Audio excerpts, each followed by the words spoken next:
सुबह 11 बजे मन की बात।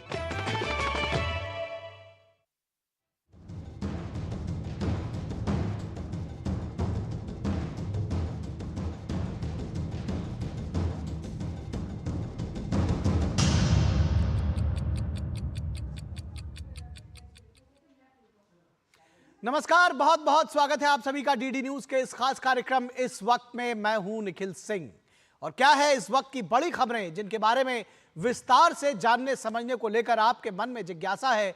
क्या है इन खबरों के मायने और क्या है इनके पीछे का हिडन एजेंडा, ये भी हम आपको बताएंगे और बात करेंगे कुछ ऐसी बड़ी खबरों पर की जिस पर चर्चा जरूरी है। उस चर्चा में जुड़ेंगे अपने संवाददाताओं से और विशेषज्ञ मेहमानों से भी। बात होगी विधानसभा चुनावों की घोषणा की। हरियाणा और उसके साथ ही साथ जम्मू कश्मीर के विधानसभा चुनावों की घोषणा अब से थोड़ी देर में हो सकती है। इसके साथ ही साथ पश्चिम बंगाल सरकार को हाई कोर्ट की फटकार आखिर क्यों लगी है और क्या कुछ कहा है पश्चिम बंगाल सरकार के ऊपर कोलकाता हाई कोर्ट ने। और साथ ही साथ बात करेंगे बांग्लादेश की भी ताजा सूरत हाल की। होंगे कई अहम सवाल और जवाब, लेकिन सबसे पहले इस वक्त की हेडलाइंस। पश्चिम बंगाल में प्रदर्शन कर रहे डॉक्टरों और पुलिस पर हुए हमले को लेकर हाई कोर्ट सख्त। हमले को बताया राज्य सरकार की बड़ी नाकामी। कहा जब पुलिस वाले ही नहीं हैं सुरक्षित तो डॉक्टर भयमुक्त होकर कैसे करेंगे काम।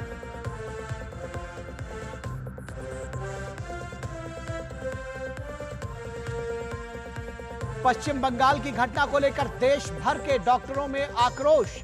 कल सुबह 6 बजे से 24 घंटे के लिए आईएमए का देश भर में हड़ताल का ऐलान। आज बीजेपी के आह्वान पर कोलकाता में सड़कें बंद। बंगाली फिल्म इंडस्ट्री समेत बॉलीवुड की दिग्गज हस्तियों ने भी की विभत्स घटना की निंदा।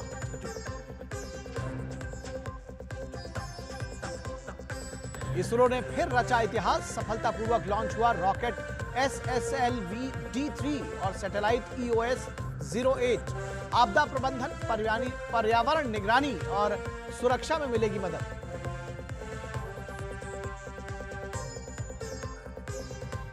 बांग्लादेश में हिंदुओं के खिलाफ हो रहे अत्याचार को लेकर प्रदर्शन का दौर जारी। दिल्ली में नारी शक्ति फोरम का मार्च। सामाजिक जीवन के सभी क्षेत्रों में कार्यरत एवं सक्रिय महिलाएं हुई हैं शामिल।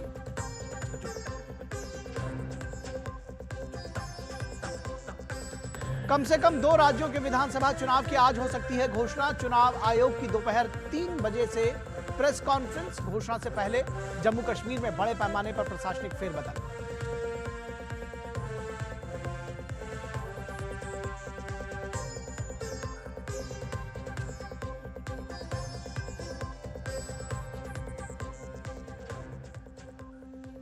तो हेडलाइन की जो आखिरी खबर है वो उसकी बात सबसे पहले करते हैं। विधानसभा चुनावों की तारीखों का ऐलान अब से थोड़ी देर बाद हो सकता है। भारत निर्वाचन आयोग अब से थोड़ी ही देर में एक अहम प्रेस कॉन्फ्रेंस करने जा रहा है जिसमें जम्मू कश्मीर के चुनावी कार्यक्रम का ऐलान हो सकता है। इसके अलावा आज हरियाणा विधानसभा चुनाव के लिए भी तारीखों का ऐलान संभव है।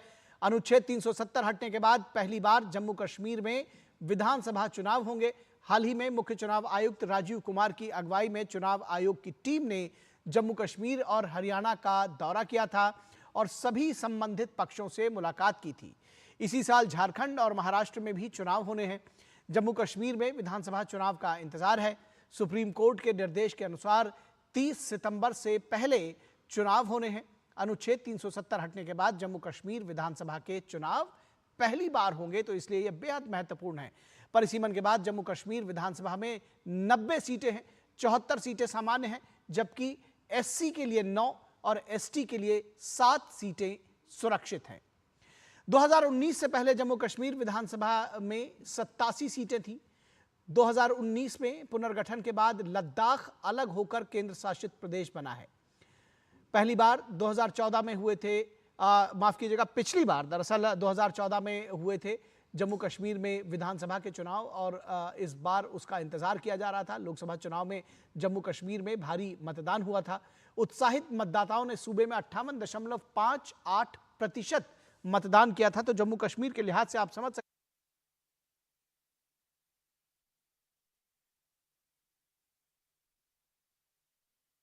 कुल 90 सीटें हैं, जिनमें 17 सीटें एससी के लिए आरक्षित हैं। और पिछले चुनाव में भाजपा को सर्वाधिक सीटें मिली थी। राज्य में पिछले 2 चुनाव में लगातार, ये हम हरियाणा की बात कर रहे हैं दरअसल, हरियाणा में कुल 90 विधानसभा की सीटें हैं और जिनमें 74 सीटें रिजर्व है, 74 सीटें सामान्य वर्ग के लिए हैं। और उसके साथ ही साथ हम मीडिया और ये लाइव प्रेस कॉन्फ्रेंस में आपको हम प्रेस लेकर आए हैं। कॉन्फ्रेंस में स्वागत है। I welcome you to this press conference by the Election Commission of India. We have with us Chief Election Commissioner Shri Rajiv Kumar ji, Election Commissioners Dr. Sukhbir Singh Sandhu ji, Election Commissioner Gyanesh Kumar ji. On the dais, we also have with us senior officials from the Commission, Senior Deputy Election Commissioner Mr. Nitesh Vyas ji, Deputy Election Commissioners Mr. Hridesh Kumar, Mr. Manoj Kumar Sahu, and Mr. Sanjay Kumar. I am Anuj Chandak, Joint Director Media for the Commission. The format of the PC will be as follows. There will be opening remarks by Chief Election Commissioner Rajiv Kumar ji, along with a presentation. The copy of the presentation will be shared with you after this press conference. Following this, there will be a question and answer session. Please confine your questions to the review of poll preparedness. When you want to ask a question, raise your hand. Wait for your chance to be called to put out your question. When it's your turn, introduce yourself and your organization and then ask your question. I would request you to please keep your mobile phones on silent mode. Now I request Honorable CEC to kindly deliver the opening remarks.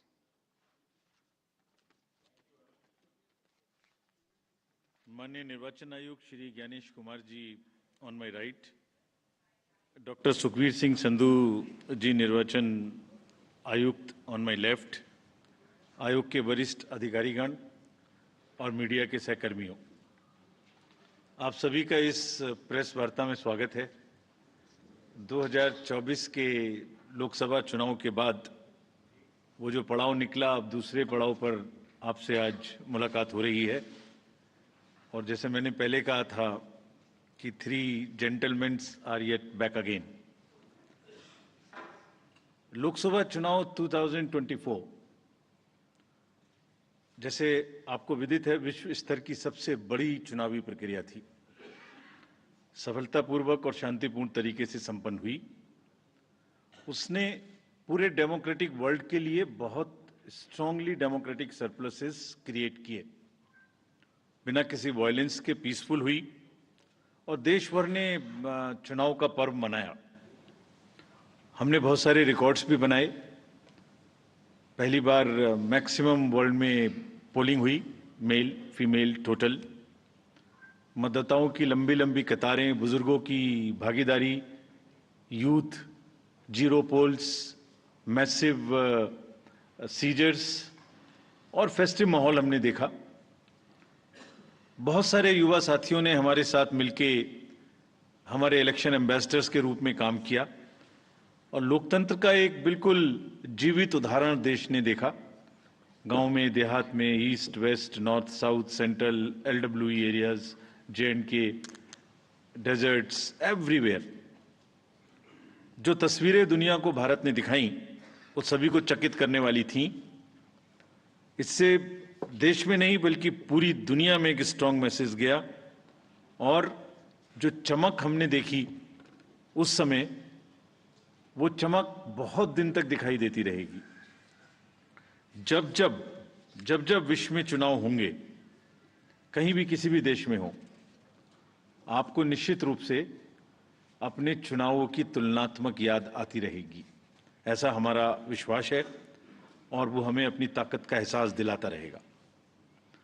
हाल ही में जम्मू कश्मीर और उसके बाद हरियाणा की चुनावी तैयारियों का जायजा लेने आयोग, हमारे सारे सहकर्मी वहां गए थे और एक बहुत ही नायाब किस्म का एंथुजियाज्म और डेमोक्रेसी के प्रति एक ललक और पार्टिसिपेट करने की इच्छा सबके अंदर दिखाई दी। जितने लोगों से हमने बात की, सभी पॉलिटिकल पार्टीज से, बहुत सारे लोगों से भी, सबकी एक मतलब एक ललायक एक इच्छा थी कि जल्दी से जल्दी चुनाव हो। तो हम आपको जो उम्मीद और जो यकीन पैदा हुआ था 2024 का, उसको आगे बढ़ाने के लिए आज आपके सामने है। जम्मू कश्मीर के बारे में पहले जिक्र करूं तो आपको याद है कि मतदान केंद्र पर जो लंबी लंबी कतारें लगी हुई थी वो जमहूरियत की ताकत का एक बहुत ही बेहतरीन मंजर पेश करती थी। वो सिर्फ लंबी कतारें नहीं थी, वो आवाम की उम्मीदें थी, जज्बातों और उनके मुस्तकबिल की नई तस्वीर लिखने की एक ख्वाहिश थी। Everybody wanted to participate, prove a point that we are here in this queue not only to vote but to demonstrate a very strong desire that democracy flourishes in this area. और उम्मीद और जमहूरियत की ऐसी झलक ये बताती थी कि आवाम तस्वीर बदलना चाहता है और अपनी तकदीर को खुद लिखना चाहता है। और ये कतारें इस बात का सबूत थीं कि लोग सिर्फ बदलाव ही नहीं चाहते बल्कि ये भी चाहते हैं कि उसका हिस्सा बनकर हम खुद से अपनी किस्मत लिखें। This was a purely A triumph of ballot over bullet. आपको याद होगा कि जो वैली की 3 पार्लियामेंट्री कॉन्स्टिट्यूएंसीज थीं उनमें 51% का वोटिंग हुआ और वैली ने वायलेंस को नकारा और वॉइस को वोट के माध्यम से आगाज किया। जम्मू कश्मीर के लोगों ने बुलेट और बायकॉट के बदले बैलेट को चुना। आपको यह भी याद होगा कि कश्मीरी माइग्रेंट्स के लिए आयोग ने विशेष व्यवस्था की थी। The elections we say should be inclusive. Every section of the society must get a full chance to express themselves during the elections. तो हमने इनको सरलीकरण किया था उस समय में, जो इस समय भी जारी रहेगा। क्या किया था कि फॉर्म एम को हमने रिलैक्स किया था और कुछ बहुत ही कम्बरसम प्रोसेसेस थे जिसमें सेल्फ अटेस्टेशन की आवश्यकता होती, जिसमें ऑथराइजेशन कराने की आवश्यकता होती थी, उसको सेल्फ अटेस्टेशन पर लेके आए थे। उसके बड़े पॉजिटिव रिजल्ट्स भी हमें मिले और लोगों ने बढ़ चढ़ के, माइग्रेंट्स ने भी हिस्सा लिया। ड्यूरिंग द इलेक्शंस रीपोल्स की घटना 0 थी, कोई मेजर इंसिडेंट वायलेंस की नहीं थी।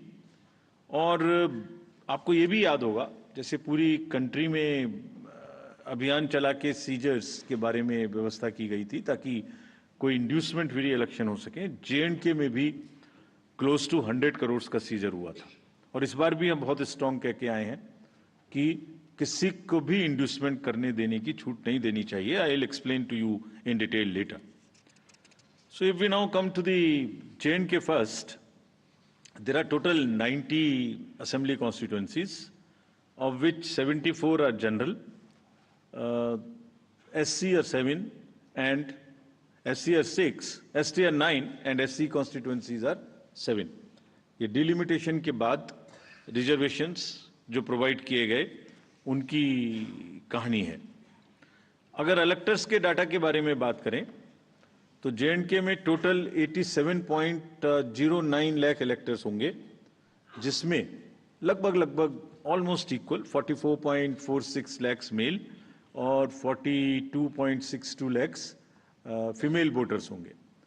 बड़ी अच्छी स्टोरी ये भी है कि जिस तरीके से यूथ ने पिछली बार भाग लिया इलेक्शंस में, इस बार उसके बाद फर्स्ट टाइम वोटर्स भी होंगे अराउंड 3.71 लाख। और टोटल अगर वोटर्स को देखें तो 20 lakhs and above would be the youth, and we want to focus on youth as our ambassadors of our elections.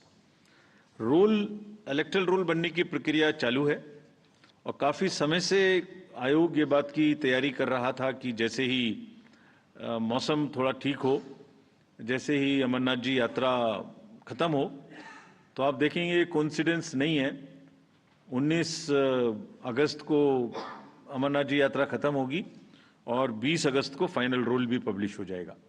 So it has been a work in progress to synchronise every activity in a way that we do not make any delay in doing elections in JNK, and this is what we announced in JNK in Jammu when we were there in March.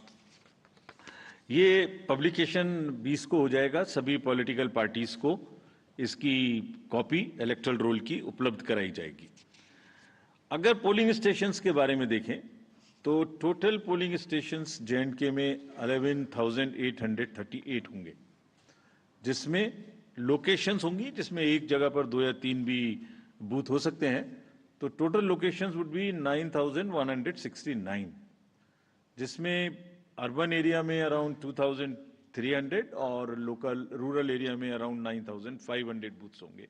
So predominantly it's a rural kind of area. Average voters per PS would be around 735, और हम जैसे हर बार करते हैं यहाँ भी women managed, PWD managed और model PS बनाएंगे। वैसे तो इंस्ट्रक्शंस हमने दिए कि हर पोलिंग स्टेशन पे एक उत्साह का माहौल होना चाहिए, एक उत्सव का माहौल होना चाहिए, और सभी को किसी ना किसी तरीके से नए तरीके से बनाएं।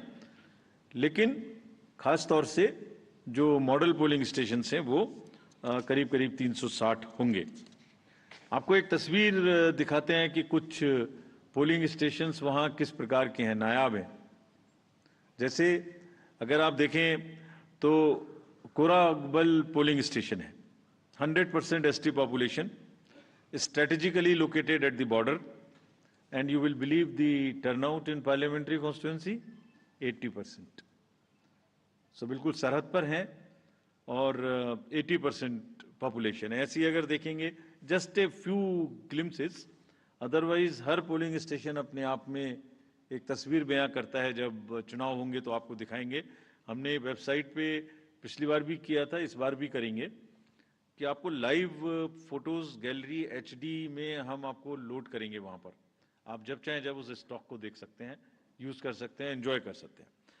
इसी तरीके से फ्लोटिंग में भी शिकारे में एक पोलिंग स्टेशन था, और कितने लोगों के वोट लेने जाता है? सिर्फ 3 लोगों के। So this is the beauty of the Indian elections. Changed scenario after the parliament elections. तो जो क्लियर मैसेज थे और जिस पर हम बिल्ड कर रहे हैं, देवर एक्शन ओवर एपैथी। लोगों में ये नहीं था कि कुछ नहीं हो सकता, कैसे होगा, जाएंगे तो ये हो जाएगा, वो हो जाएगा। नहीं, people were there to participate in the elections. The long queue, the shine on their faces were testament to this particular thing. There was a belief over cynicism. There was thriving political participation in entire election. There was intense campaigning. These are the positives, a bit of change in the security scenario also since then.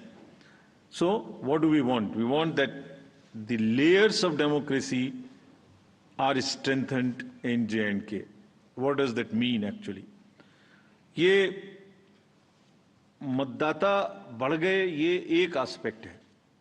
Percentage of voting increase, this is one aspect of strengthening of democracy. कितने लोगों ने election में participate किया, candidate बने, this is another aspect. ये अलग आयाम है। लोगों की इच्छा है कि वो पार्टिसिपेट करें। कितने लोगों ने रैलीज निकाली, कितना प्रोसेशंस हुए, कितनी पब्लिक मीटिंग्स हुई, कितने लोगों ने सी विजिल पे शिकायत की, कितने लोगों ने सुविधा से एप्लीकेशंस दी। All these are establishing layered by layer roots of democracy in the J&K, and what therefore we expect that there would be more voters this time again। और ये सब ने हमें ये एहसास कराया कि लोगों में एक उत्साह है और वोटिंग के प्रति हम एक्सपेक्ट कर सकते हैं कि ज़्यादा वोट्स पड़ेंगे। विमेन पार्टिसिपेशन ज़्यादा होना चाहिए, ऐसी हमें उम्मीद है और हमारी कोशिश रहेगी। कैंपेनिंग अच्छे से होनी चाहिए, बिना डर के होनी चाहिए। Festive environment, more youth participation, more candidates, more use of IT and vibrant polling station. So we establish every dimension of the democratic festival in the state in every layer wherever it is possible। जो बुनियाद वहां बनाई थी 2024 में election के दौरान, voting के दौरान, अब उस फाउंडेशन पर इमारत बनाने की पूरी तैयारी है। And we are very enthused to see this. Actually, I wrote a few lines and I want to dedicate to the youth of J&K. सुनाता हूं आपको, ये खास तौर से voters of J&K and particularly youth. लंबी कतारों में छुपी है बदलते सूरत हाल, यानी जमहूरियत की कहानी. रोशन उम्मीदें अब खुद करेंगी गोया अपनी तकदीर बयानी. जमहूरियत के जश्न में आपकी शिरकत, दुनिया देखेगी नापाक इरादों के शिकस्त की कहानी. This is, and believe me, all of us when we went there, we believe in this, and therefore we made a very bold statement that come what may, elections in J&K would be very, very democratic. Friends, coming to Haryana, we are announcing elections for Haryana also. Haryana में जो total constituencies हैं वो 90 हैं, general 73, ST 0 और SC constituency 17 हैं. अगर electors इन हरियाणा की बात करें तो टोटल राज्य में 2.1 लाख इलेक्टर्स हैं, जिसमें 1.06 करोड़ मतदाता हैं और इसमें महिलाओं की संख्या 95 लाख है. थर्ड जेंडर 1.50 लाख पीडब्ल्यूडी और 2.54 लैक्स हमारे 85 एज ग्रुप से ज़्यादा के मतदाता हैं. और जो हरियाणा की एक रोबस्ट हेल्दी लाइफ स्टाइल है, उसमें हमारे 10,321 ऐसे मतदाता हैं जो शतायु हैं. उन सबको हमारा नमन, और वो सब वोट देने आए, इसकी हम पूरी की पूरी कोशिश करेंगे. हरियाणा का इलेक्टरल रोल 27 अगस्त 2024 को प्रकाशित हो जाएगा. लेकिन उसके बाद भी, this is again true for J&K and Haryana both, electoral roll final हो जाएंगे वहाँ 20 को और यहाँ 27 को. सबको कॉपीज मिल जाएंगी, पहले से भी पब्लिश हो चुकी हैं. लेकिन फिर भी अगर कोई मतदाता छूट गए तो उन्हें अपना नाम पंजीकृत कराने का अभी भी नॉमिनेशन से पहले समय होगा. पोलिंग स्टेशंस अगर देखें तो हरियाणा में 20,629 पोलिंग स्टेशंस होंगे, और जिसमें लोकेशन आधी होंगी, यानी 10,500 के करीब, 495 टू बी प्रिसाइज. यानी एक जगह पर दो बूथ या 3 बूथ होंगे, क्योंकि शहरी इलाके हैं. अर्बन एरियाज में 7,000 के लगभग और रूरल एरियाज में 13,000 के लगभग पोलिंग स्टेशंस होंगे. यहाँ भी हम लोग youth PWD women managed votes बनाएंगे. और एक चेंज और हरियाणा में इस बार किया है, जो पूरी कंट्री में अर्बन एरियाज में हम लोग कर रहे हैं, और स्लम एरियाज में, slum and multi stories in urban areas, उसमें जो मल्टी हाउसिंग सोसाइटीज हैं, मल्टी स्टोरी हाउसिंग सोसाइटीज, उनमें भी पोलिंग स्टेशंस बना है. तो हरियाणा में इन पर्टिकुलर गुड़गांव, फरीदाबाद और सोनीपत, इनमें काफ़ी पोलिंग स्टेशंस को मल्टी स्टोरी में शिफ्ट किया. और वहाँ की जितनी स्लम्स हैं उनमें भी जहाँ रेशनलाइजेशन की ज़रूरत है वो किया है, ताकि दोनों क्षेत्रों में कंजेशन भी कम हो सके और वोटिंग की परसेंटेज भी बढ़ सके. तो जितने मेट्रोपॉलिटन बड़े सिटीज़ हैं, this is one way of handling the so called urban apathy in the elections. Not to repeat, but all polling stations will, as the Commission has promised, would have 100% facilities for drinking water, toilets for male and female both, signages, ramp, wheelchairs, sheds. और अब की बार shade की इतनी ज़रूरत शायद ना पड़े, मौसम अच्छा है. जो पिछले इलेक्शंस में गर्मी की वजह से दिक्कत हुई थी, इस बार नहीं होगी. इंक्लूसिव एंड एक्सेसिबल इलेक्शंस कराने के लिए हम पूरी तरह तत्पर हैं. इन दोनों राज्यों में जैसे अब पैन इंडिया 85+ लोगों को घर जाके वोटिंग का समय मिलता है, वो मिलेगा.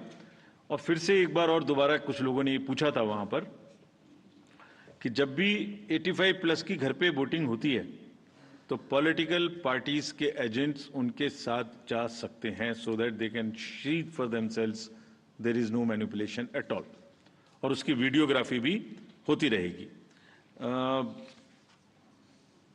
तजुर्बा यही है कि बुजुर्ग लोग अभी भी ज़्यादा से ज़्यादा बूथ पे आना चाहते हैं, तो that is a very welcome step and the officials have been directed to provide all facilitations to them at that place. So is true for our voters having persons with disabilities. Technology, as you all know, is very deep rooted in the Indian elections. We will continue to use voter helpline, C-Vigil, KYC, Suvidha, all of this you are familiar with. Candidates की अगर कोई criminal background है तो वो लगातार website पे KYC know your candidate app पर उपलब्ध रहेगा।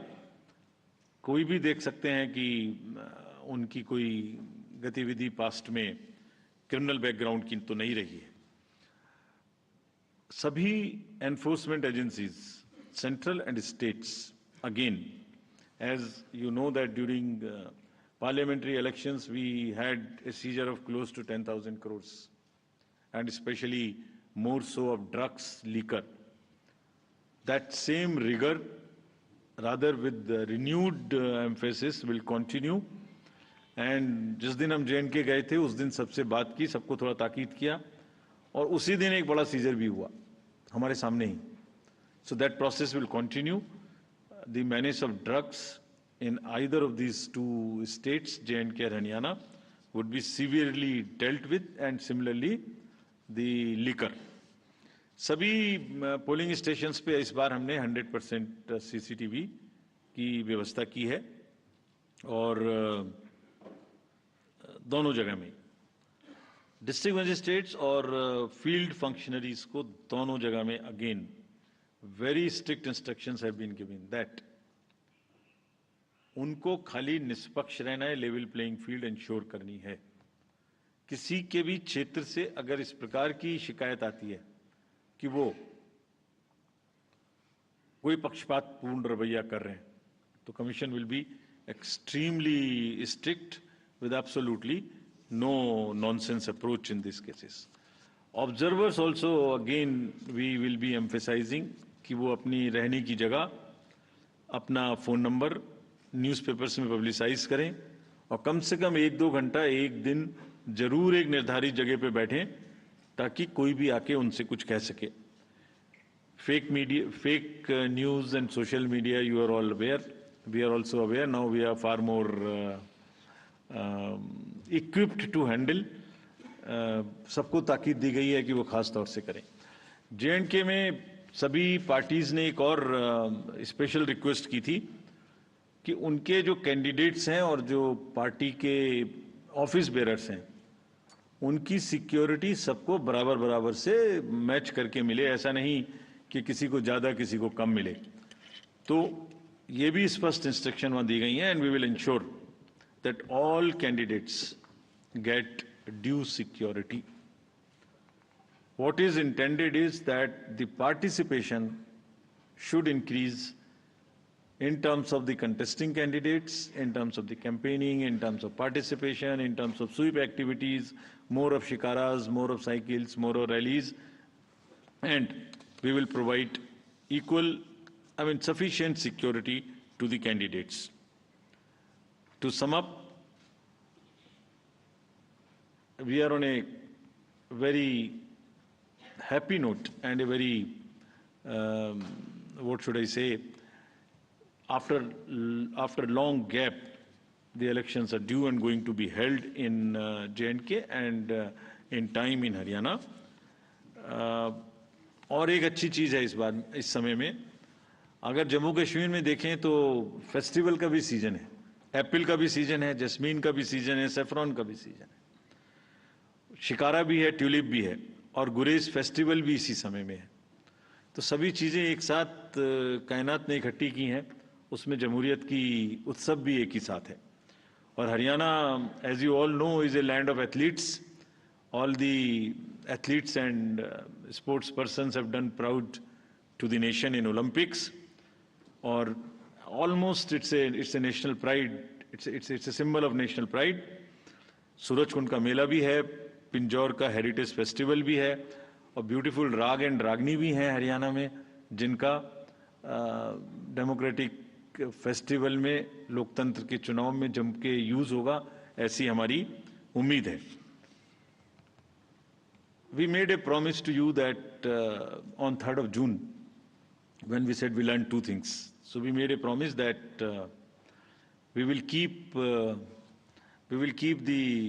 election period short.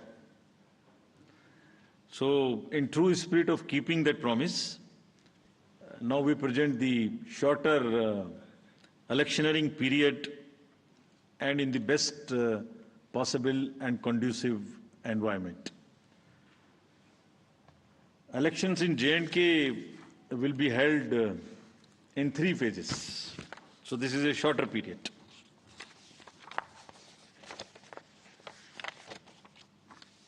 This is a much shorter period, much shorter than even the parliamentary elections, which were 5. 20th of August, just the next day of the Amarnath Yatra being complete, the 19th, would be the date of notification for the first phase, nominations till 27th, scrutiny on the next day, 28th, and date of poll will be 18th of September, and it's a Wednesday. We are also keeping that in mind, not keeping Fridays and Mondays to give a longer holiday spell. Second phase would be on 29th of August, and the statutory period of nominations and all, poll being on 25th of September. And phase 3, nomination on 5th of September, and every voting finishing on 1st of October. So counting would be on 4th of October, and everything would be over, bind up on 6th of October. We can show you the map also. It's the how the scheduling is being done. The yellow portion is first. The yellow portion would have the districts of Kishtwar, Ramban, Doda on this side, Jammu side, and Anandnag, Pulwama, Shopian, and Kulgaon in the valley. The second phase would be Gandarbal, Srinagar, Badgaon on the valley, in the valley side, and on the Jammu side, Poonch, Rajouri, and Riyasi. And then the forces move up. So North Kashmir in the upper reaches, and also the Jammu and Udhampur, Samba, and the Kathua region. This is what would be the schedule there. If we come to the schedule of Haryana, Haryana would be in the last phase, exactly coinciding with the third phase of J&K, nomination being on 5th of September, last date of making nomination on 12th of September, date of poll 1st October, and date of counting coinciding with J&K on 4th of October, everything to be over on 6th of October.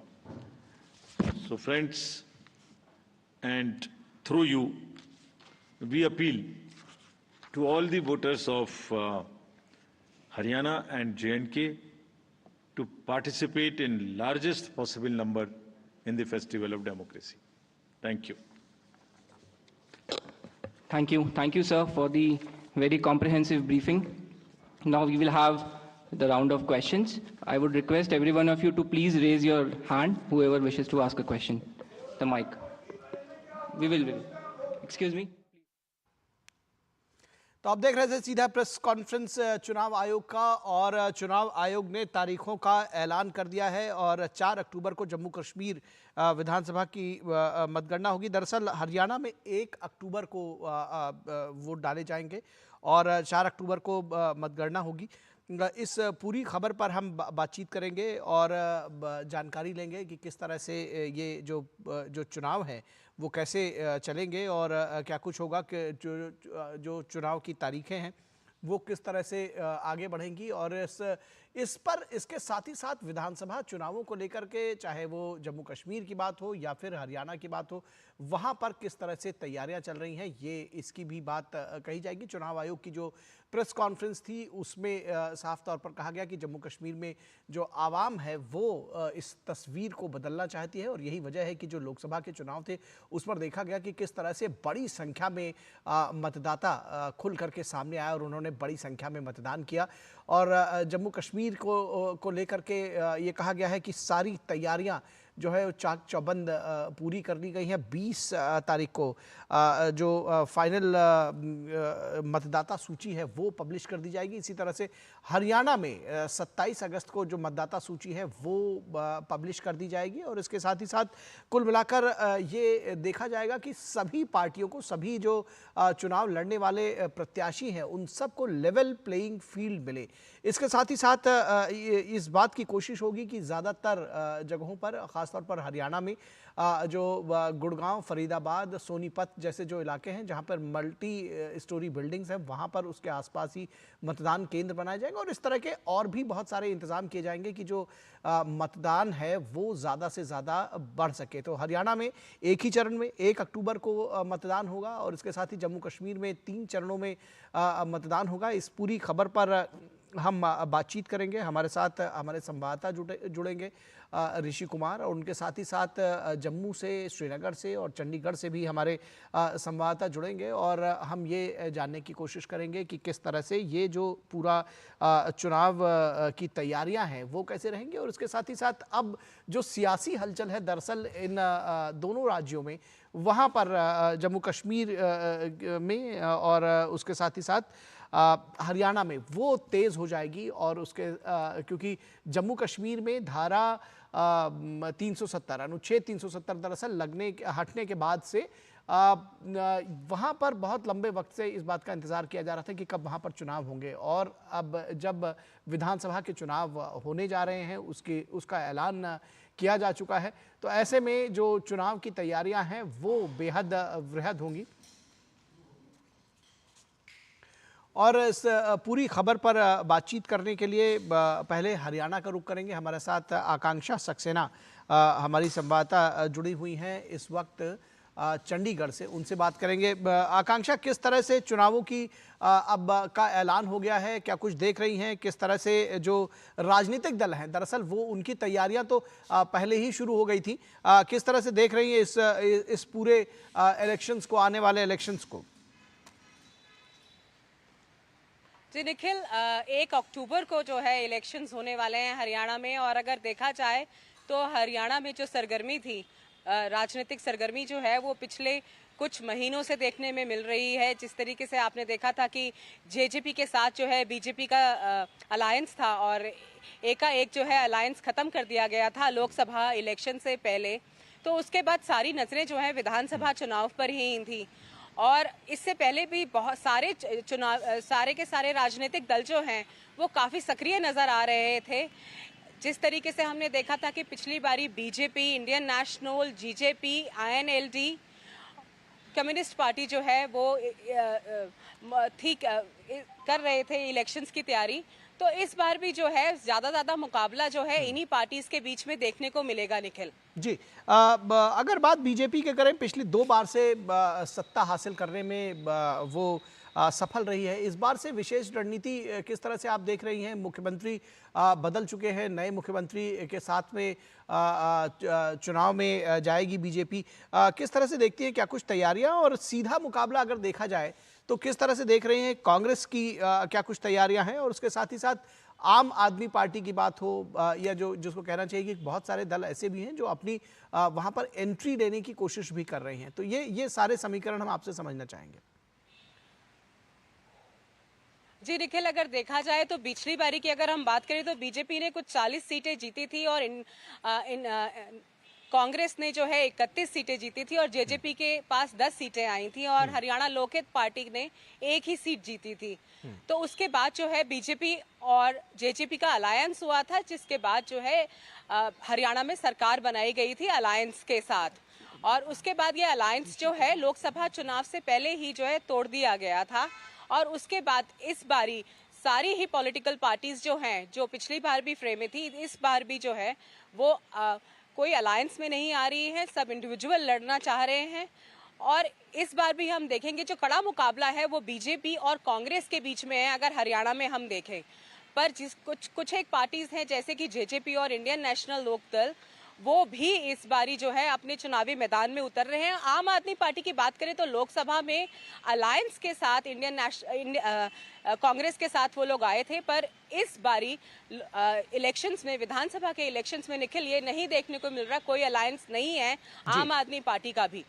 जी, लोकसभा चुनावों की बात करें, अगर लोकसभा चुनावों का कुछ असर, जिस तरह से जो ओवरऑल जिसको कहना चाहिए कि अभी हाल में लोकसभा चुनाव खत्म हुए हैं, उसका कुछ जिसको कहना चाहिए कि असर क्या कुछ आपको लगता है वोटर्स के मन में अभी दिखेगा विधानसभा चुनाव में, या दोनों में अलग अलग मुद्दे होते हैं, अलग अलग जिसको कहते हैं कि जो विधायक हैं या ये कहा जाए विधानसभा क्षेत्र के प्रत्याशी हैं, वो अलग अलग मुद्दों के साथ जनता के बीच में जा रहे हैं? जी निखिल, अगर हम कहें तो लोकसभा, जब भी हरियाणा के इलेक्शंस होते हैं तो वो लोकसभा इलेक्शंस के कुछ महीनों बाद ही होते हैं। तो एक तरीके से जो लिटमस टेस्ट होता है हरियाणा के लिए, वो एक बारी लोकसभा इलेक्शंस में हो ही जाता है। पर जिस तरीके से आपने देखा कि नए मुख्यमंत्री आ गए थे, नए मुख्यमंत्री ने इस दौरान जो है काफ़ी सारी लोगों से बातचीत करने की कोशिश की, बहुत सारे प्रोग्राम्स किए जहां पे वो लोगों से जुड़कर उनकी समस्याओं को सुन पाए। तो बीजेपी ने अभी तक लगातार पूरी कोशिश करी है। इसी तरीके से अगर हम कांग्रेस की बात करें तो सभी पार्टी जो हैं लोगों के साथ एक सामने बनाने का, एक कम्युनिकेशन बनाने की जो है उन्होंने कोशिश करी है। और सही कहा कि लोकसभा इलेक्शंस जो हैं वो एक तरीके से उनके परिणाम जो हैं वो विधानसभा इलेक्शंस में बहुत ज़्यादा मायने रखते हैं। जी जी, निश्चित तौर पर कांग्रेस और बीजेपी दोनों के लिए ये जो विधानसभा के चुनाव होंगे हरियाणा के, वो बेहद महत्वपूर्ण होने जा रहे हैं दोनों के लिए। जैसा कि आपने कहा कि लोकसभा चुनाव भले ही वो एक लिटमस टेस्ट की तरह रहा हो, लेकिन विधानसभा चुनाव में ज़रूर वो अपनी पूरी ताकत झोंकेंगे। किस तरह से आप देख रहे हैं कि जो आमने सामने की प्रतिद्वंदिता है लोकसभा कांग्रेस और बीजेपी की, उसको कैसे देख रही हैं? क्या समीकरण और गुणागणित दोनों दलों की तरफ से अपनाए जा रहे हैं? क्योंकि विधानसभा चुनाव की तारीखों की घोषणा भले ही अभी हुई है, लेकिन जो तैयारियां हैं वो पहले से जारी हैं। जी, मैंने आपको बताया कि जिस तरीके से अभी इलेक्शंस ही नहीं, लोकसभा इलेक्शंस के बाद से ही विधानसभा इलेक्शंस की तैयारी करती गई थी सभी पार्टियों से, चाहे बीजेपी हो, चाहे कांग्रेस हो, चाहे आम आदमी पार्टी हो, चाहे इंडियन नेशनल लोकदल हो, चाहे जो भी प्रदर्शन रहा हो लोकसभा इलेक्शंस में, पर सभी जो है अपने उम्मीदवार जो है 90 सीटों पे उतारने के लिए तैयार हैं। और आज भी जब सुबह पता चला कि इलेक्शन कमीशन जो है अनाउंस कर सकते हैं डेट्स, तो अलग अलग पार्टियों के नेताओं ने अपना बयान दिए हैं कि वो तैयार हैं। और जहां तक रहा मुकाबले की बात, तो बिल्कुल मैं आपको ये बताना चाहती हूँ कि बीजेपी और कांग्रेस जो है वो आमने सामने है। सबसे ज़्यादा जो एक तरीके से जो सीटों की लड़ाई है वो इन दो पार्टीज में है। पर कहीं ना कहीं इस बार जेजेपी, इंडियन नेशनल लोकदल, आम आदमी पार्टी वो भी आ गए हैं इस बार। और तो देखना होगा, बहुत दिलचस्प होगा निखिल कि किस तरीके का मुकाबला होगा, क्योंकि ज़्यादा फर्क नहीं था। अगर हम लोकसभा की बात करें तो लोकसभा में भी जो है सीटें जो है एक तरीके से बराबर ही जीती हैं। चाहे बीजेपी ने भी जो है दावा किया था कि वो 10 की 10 सीट जीत जाएंगे, कांग्रेस ने भी करा था दावा, पर फिर भी इस बार अगर हम देखें तो कड़ा मुकाबला होने की, पूरा कड़ा मुकाबला हो सकता है। जी जी जी जी, आप हमारे साथ बनी रहिए आकांक्षा। हम इस वक्त जम्मू का रुख करेंगे, जहां पर विवेक पाठक हमारे साथ जुड़े हुए हैं। विवेक, जम्मू कश्मीर के लिए बेहद महत्वपूर्ण है ये चुनाव, और अनुच्छेद 370 के बाद चूंकि पहली बार ये चुनाव हो रहा है तो बहुत सारे मुद्दे भी इसमें विशेष होंगे, और बहुत सारी जो बातें, राजनीति, जो सियासत है वो भी बहुत विशेष होने जा रही है। किस तरह से देख रहे हैं इन चुनावों को, और क्या कुछ तैयारियां राजनीतिक दलों ने की है? क्योंकि चुनावों की घोषणा भले ही आज अभी हो रही है, तैयारियां पहले से ही जारी होंगी। देखिए निखिल, जिस तरह से आपने बताया कि 370 आर्टिकल हटने के बाद जो है ये असेंबली इलेक्शंस फर्स्ट टाइम हो रहे हैं, और बहुत साल हो चुके हैं और लोगों का जो एक्साइटमेंट है इलेक्शंस को लेके और एक्सपेक्टेशंस जो हैं वो उतने ही गुना बढ़ चुकी हैं। और लोगों की एक्सपेक्टेशंस जो हैं वेलफेयर को लेके जो है डेवलपमेंट एक मुद्दा है इस बार इलेक्शन में, जो कि बहुत ही जोर शोर से जो है रोल प्ले करने वाला है आने वाले असेंबली इलेक्शंस में। अगर जम्मू कश्मीर की बात करें तो लोकसभा इलेक्शंस में भी आप देख सकते हैं कि जम्मू साइड पे जो 2 लोकसभा की सीट्स थी वो बीजेपी ने जीती थी, और कहीं ना कहीं जो है एक वोट शेयर बाकी पार्टीज का भी इंक्रीज हुआ है।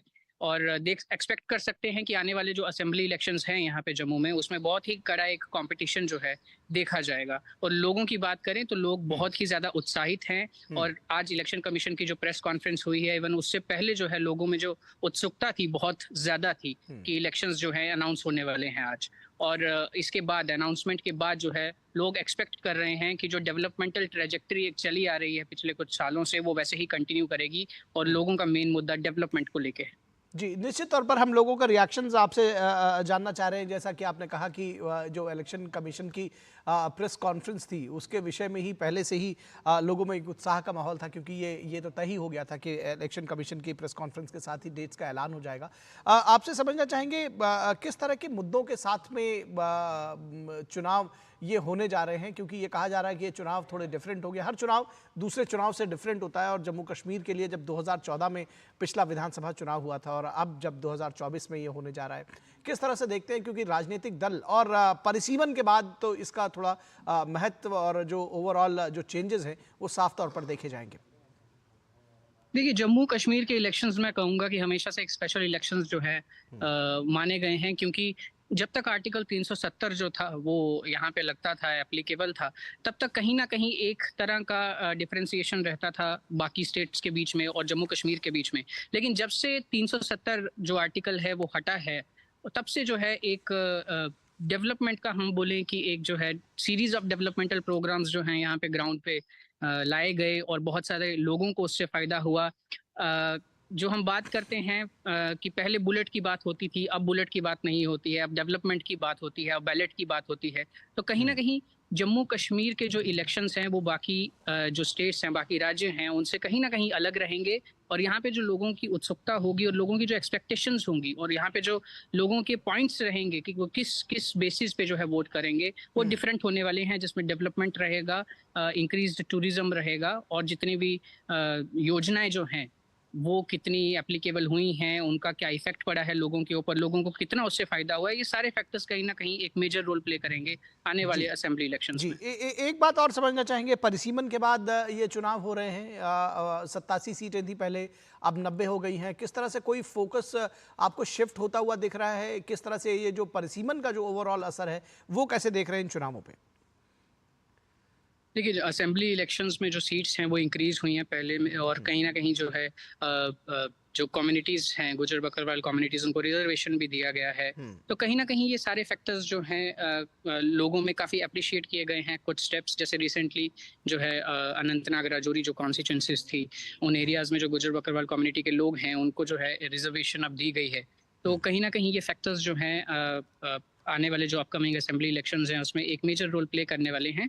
और कहीं ना कहीं जो पुराने डायनामिक्स देखे जाते थे जम्मू कश्मीर में इलेक्शंस में, और पुराने जो मुद्दे देखे जाते थे जिनके ऊपर इलेक्शंस किए जाते थे, इस बार के मुद्दे और इस बार के जो पॉइंट्स होने वाले हैं जिसके ऊपर वोट दिया जाएगा वो टोटली डिफरेंट होंगे पिछली बार के कंपैरिजन में। जी जी जी, विवेक आप हमारे साथ बने रहिए। हम अपने दर्शकों को कुछ वो बाइट्स सुनाना चाहते हैं, साउंड बाइट्स जो राजीव कुमार मुख्य चुनाव आयुक्त ने जम्मू कश्मीर को लेकर के कहा है।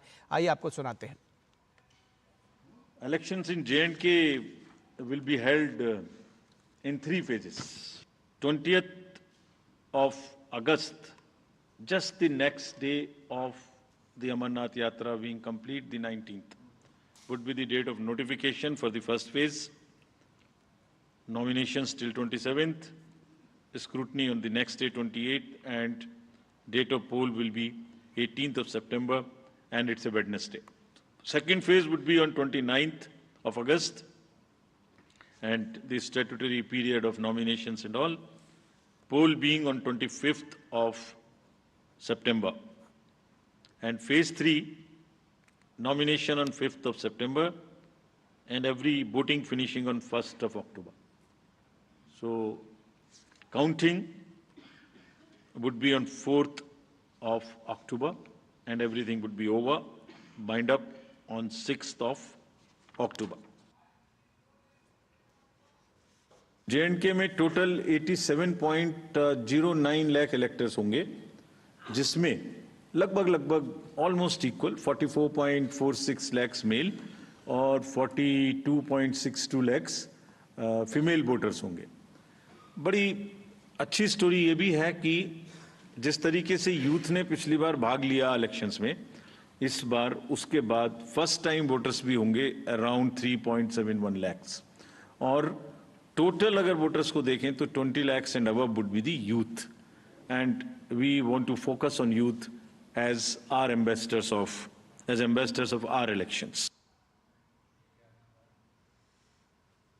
और एक बार रुक करेंगे, विवेक जम्मू से जुड़े हुए हैं और शब्बीर हमारे संवाददाता जुड़ गए हैं श्रीनगर से, तो शब्बीर का भी रुक करेंगे और शब्बीर से बात करेंगे, उनके पास चलेंगे और जानेंगे फिलहाल ताज़ा सूरत हाल। शब्बीर, किस तरह से जम्मू कश्मीर में ख़ास तौर पर जब हम श्रीनगर की बात करते हैं, घाटी की बात करते हैं, कितना उत्साह देखा जा रहा है इस चुनाव को लेकर के? बड़े लंबे वक्त से इस चुनाव का इंतज़ार किया जा रहा था।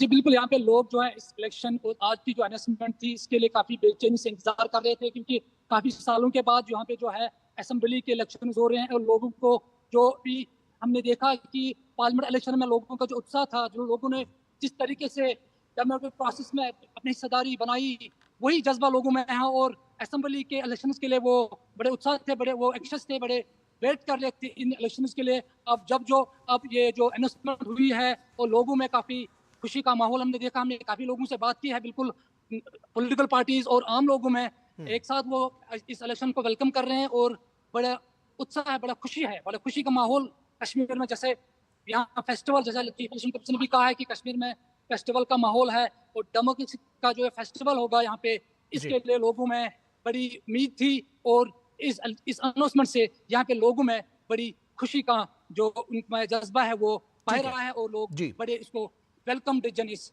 अनाउंसमेंट को मानते हैं। जी, राजनीतिक दलों की तैयारियां जानना चाहेंगे, क्योंकि इंतजार सभी को था और तैयारियां भी चल रही थी, चाहे वो पीडीपी की बात हो, नेशनल कॉन्फ्रेंस की बात हो, बीजेपी की बात हो, किस तरह से उनकी तैयारियां हैं।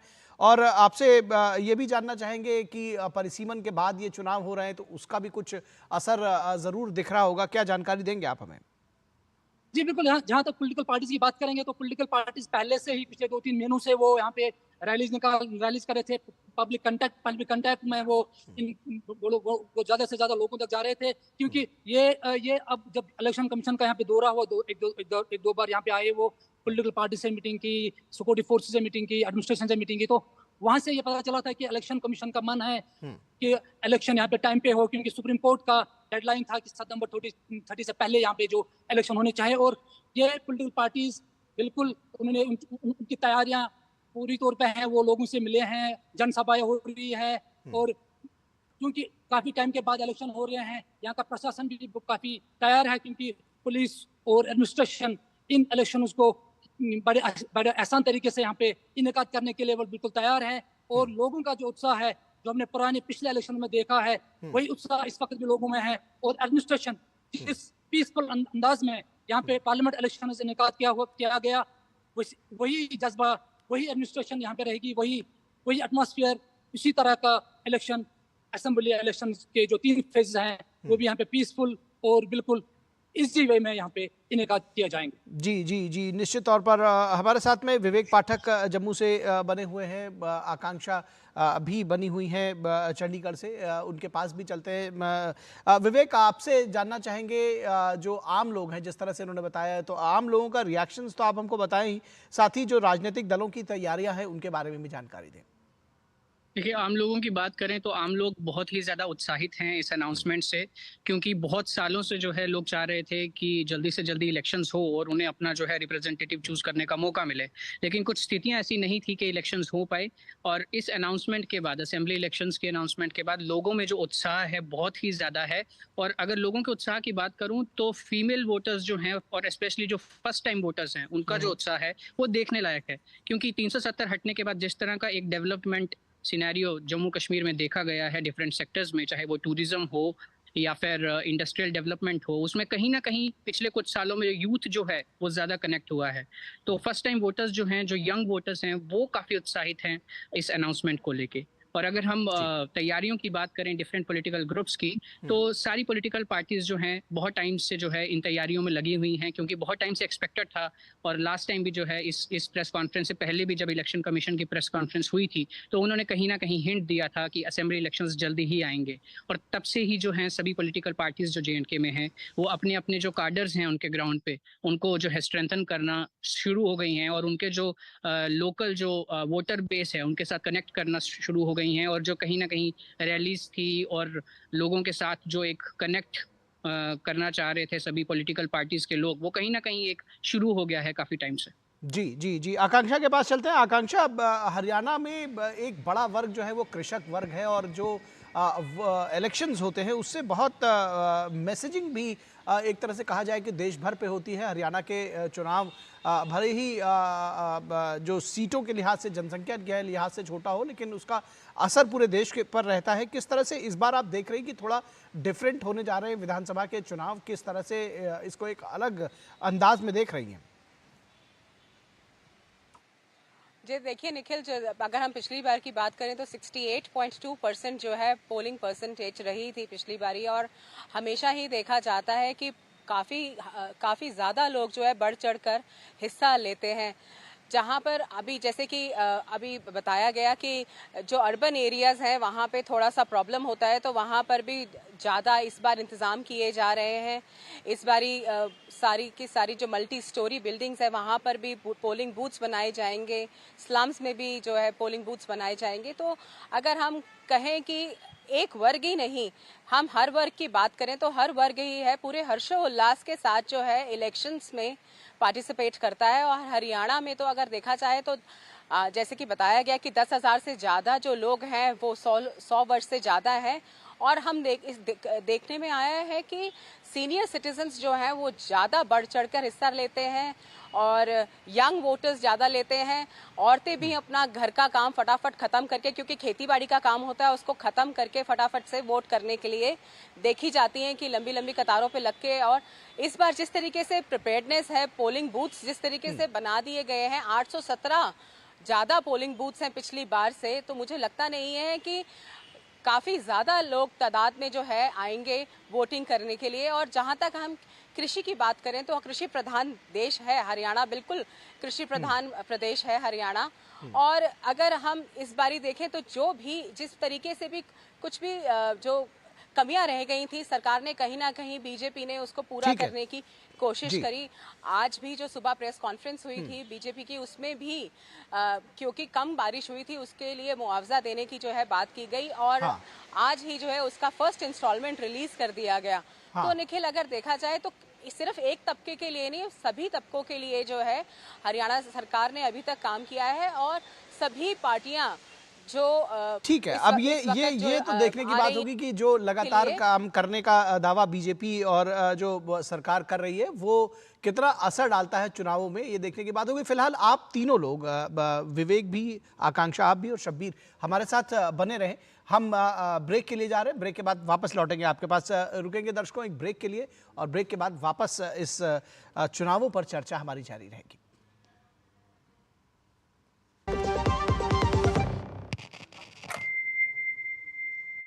जय भारत जय भारत जय भारत जय जय भारत। आसमान पे हम छाएंगे, जो करना है कर जाएंगे, रोक सको तो रोक के देखो, अब ना रोके जाएंगे।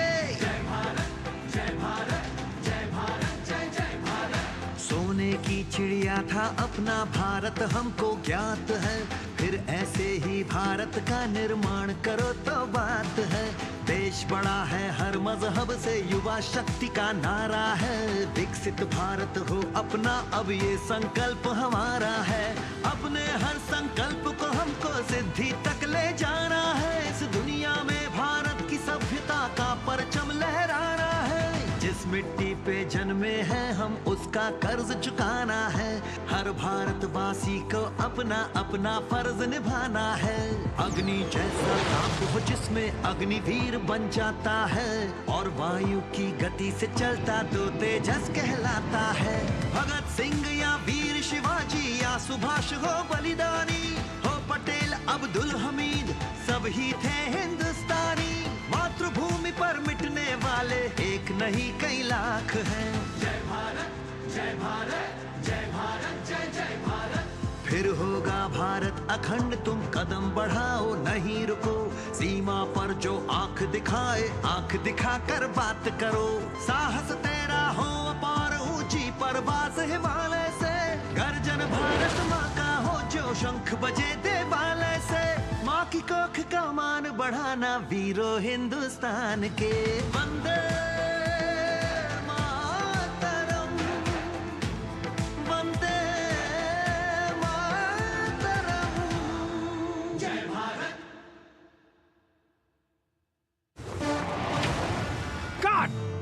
सुरक्षा की गारंटी हर चीज में जरूरी है, चाहे वो मुश्किल स्टंट हो या अच्छी फसल।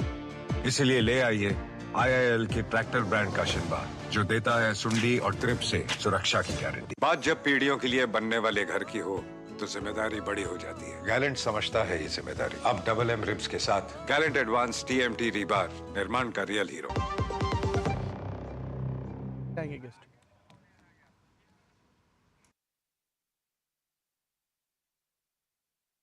बात कर रहे हैं जम्मू कश्मीर और हरियाणा में चुनावों की। हमारे संवाददाता ऋषि कुमार भी हमारे साथ इस पूरे विषय पर बातचीत करने के लिए जुड़ गए हैं और उसके साथ ही साथ विवेक पाठक जम्मू से और शब्बीर श्रीनगर से जुड़े हुए हैं। आकांक्षा सक्सेना जुड़ी हुई थी हमारे साथ हरियाणा से, चंडीगढ़ से। दरअसल ऋषि, किस तरह से आप देख रहे हैं, क्योंकि ये जो चुनाव है, क्या स्ट्रैटेजी आपको नजर आ रही है? हम चुनाव आयोग की अगर बात करें, 3 चरणों में चुनाव जम्मू कश्मीर में होंगे और 1 चरण में चुनाव हरियाणा में होगा। तैयारियां चाक चौबंद हैं। ये चुनाव आयोग की प्रेस कॉन्फ्रेंस हमने सुनी, वो कह रहे हैं कि सभी को लेवल प्लेइंग फील्ड दिया जाएगा। क्या कुछ प्राथमिकताएं होंगी और क्या कुछ स्ट्रैटेजी होगी इलेक्शन कमीशन की फ्री एंड फेयर पोल्स कराने के लिए? देखिए, जहाँ तक आज की प्रेस कॉन्फ्रेंस को देखें तो चुनाव आयोग ने सबसे महत्वपूर्ण बात एक कही। उन्होंने कहा कि हमने पिछले चुनाव में ये वायदा किया था कि अगले जो चुनाव होंगे उसमें जो प्रक्रिया है, जो प्रोसेस है, वो ज़्यादा लंबी नहीं रखी जाएगी। और उन्होंने कहा कि हमने इसी को ध्यान में रखते हुए जम्मू कश्मीर में सिर्फ 3 चरणों में और हरियाणा में सिर्फ 1 चरण में चुनाव कराने का फैसला किया है। हम जानते हैं कि वहाँ पर जम्मू कश्मीर में 18 सितंबर को, 25 सितंबर को और 1 अक्टूबर को वहाँ पर मतदान होगा, जबकि मतगणना जो है 4 अक्टूबर को होगी। इसी तरीके से हरियाणा में 1 अक्टूबर को मतदान होगा, मतगणना 4 अक्टूबर को होगी। यानी कि कुल मिलाकर सभी प्रक्रियाएं जो हैं 6 अक्टूबर तक पूरी कर ली जाएंगी चुनाव संबंधी।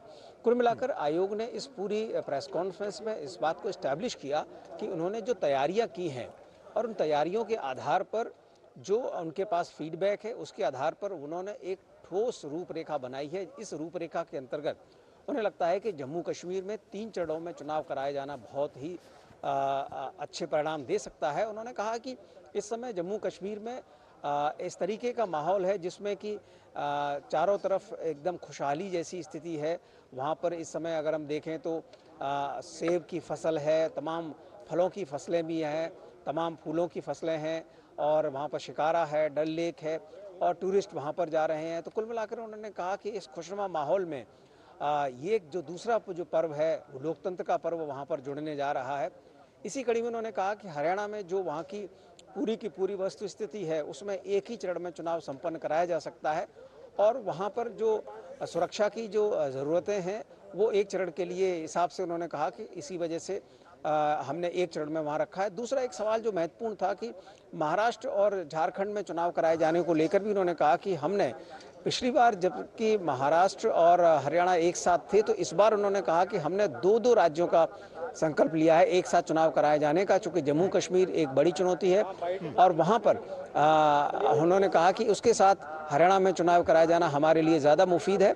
बाकी उन्होंने कहा कि जो उपचुनाव से संबंधित प्रश्न पूछा गया उसमें भी उन्होंने कहा कि जहां जहां पर उपचुनाव होने हैं वहां पर जो मौसम की स्थिति है, खासतौर से बारिश की वजह से, बाढ़ की वजह से सभी जगहों पर चुनाव कराया जाना संपन्न नहीं है, उसको लेकर भी जल्द ही तिथियां घोषित कर दी जाएंगी। तो कुल मिलाकर आयोग ने अपनी तैयारियों के आधार पर इन सभी तारीखों का ऐलान किया है। जी किस तरह से आप देखेंगे जो अगर स्ट्रैटेजी वाइज, क्योंकि जैसा कि आपने खुद कहा कि चुनाव आयोग भी जम्मू कश्मीर पर उसका विशेष फोकस होगा, जम्मू कश्मीर के लिए किस तरह से एक विशेष फोकस के साथ, एक विशेष स्ट्रैटेजी के साथ चुनाव कराना होगा? कई सारी चुनौतियां इस लिहाज से भी हो सकती हैं कि ज़्यादा से ज़्यादा वोटिंग हो, जो एक टेम्पो लोकसभा चुनाव में बना था वो बरकरार रहे, बल्कि उससे आगे जाए। देखिए जहाँ तक जम्मू कश्मीर को अगर हम विस्तार से देखें तो उसमें चुनाव आयोग ने इस बात को रेखांकित किया, खास तौर से उन्होंने जो अपने दौरे के समय पर जो फीडबैक लिया था राजनीतिक दलों के साथ और जो लोगों के साथ बातचीत में, उन्होंने उसको काफ़ी कुछ आगे बढ़ाया है और राजनीतिक दलों की अधिकांश मांगों को मानते हुए उन्होंने कहा कि जो उन्होंने कहा था कि सभी उम्मीदवारों को सुरक्षा के इंतज़ाम उन्हें पर्याप्त होने चाहिए, उन्होंने कहा इस बात को हम हर हाल में सुनिश्चित करेंगे। दूसरा, सीसीटीवी कैमरे से हर एक बूथ को कवर किया जाएगा, उन्होंने कहा कि इसके लिए हम हमेशा से तैयार रहे हैं। तीसरा जो मुख्य बिंदु था जिसमें कि 2 किलोमीटर के अंदर, प्रत्येक 2 किलोमीटर के अंदर पोलिंग बूथ रहेगा, क्योंकि पहाड़ी इलाका है, बहुत ज़्यादा दूर पोलिंग बूथ बनाए जाने से जो मतदान करने में दिक्कत आती है। और साथ ही साथ अगर किसी पोलिंग बूथ को किसी के साथ क्लब किया जाता है तो इस नियम को बना के रखा ना जाएगा कि 2 किलोमीटर के दायरे से वो ज़्यादा दूर ना हो। इस तरीके से तो तमाम प्रबंधन हैं इस बार। और उन्होंने कहा कि जो लेवल प्लेइंग फील्ड है उसको हम जिला निर्वाचन अधिकारियों के माध्यम से सुनिश्चित करेंगे।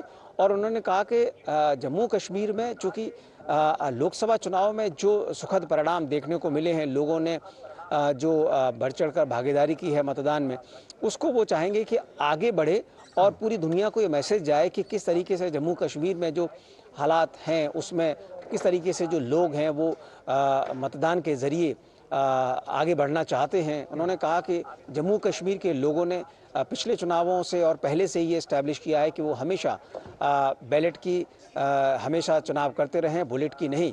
तो हिंसा से उनका कोई वास्ता नहीं है जो आम लोग हैं। तो कुल मिलाकर ये जो पूरी की पूरी कवायद है जिसमें कि उन्होंने इस बात को रेखांकित किया है कि जो लोगों का जो भरोसा है अब तक चुनाव आयोग ने, चुनाव मशीनरी ने जीता है, उसी को आगे बढ़ाया जाएगा। निश्चित तौर पर हरियाणा की बात करें, किस तरह से विशेष होने जा रहा है हरियाणा का चुनाव? थोड़ी अगर हम सियासत की भी बात कर लें इन दोनों राज्यों की, आप निश्चित तौर पर जो चुनाव आयोग है और उस चुनावों को जब आप कवर करते हैं तो एक्सपर्ट आप दोनों ही मामलों के हैं ऋषि। तो हरियाणा की सियासत की थोड़ी सी बात करें, किस तरह से राजनीतिक दलों की तैयारियां हैं, किस तरह से देखते हैं कितना डिफरेंट होने जा रहा है चुनाव हरियाणा के लिहाज से?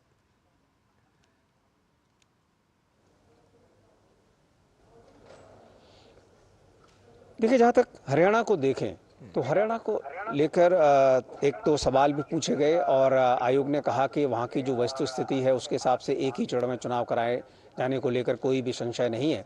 दूसरा, उन्होंने कहा कि जो राजनीति है उससे इतर उनकी पूरी मंशा है कि जो संविधान में उन्हें प्रदत्त कार्य दिए गए हैं कि एक फ्री एंड फेयर इलेक्शन कराए जाने को लेकर जो उनका कमिटमेंट है उसको पूरा करना।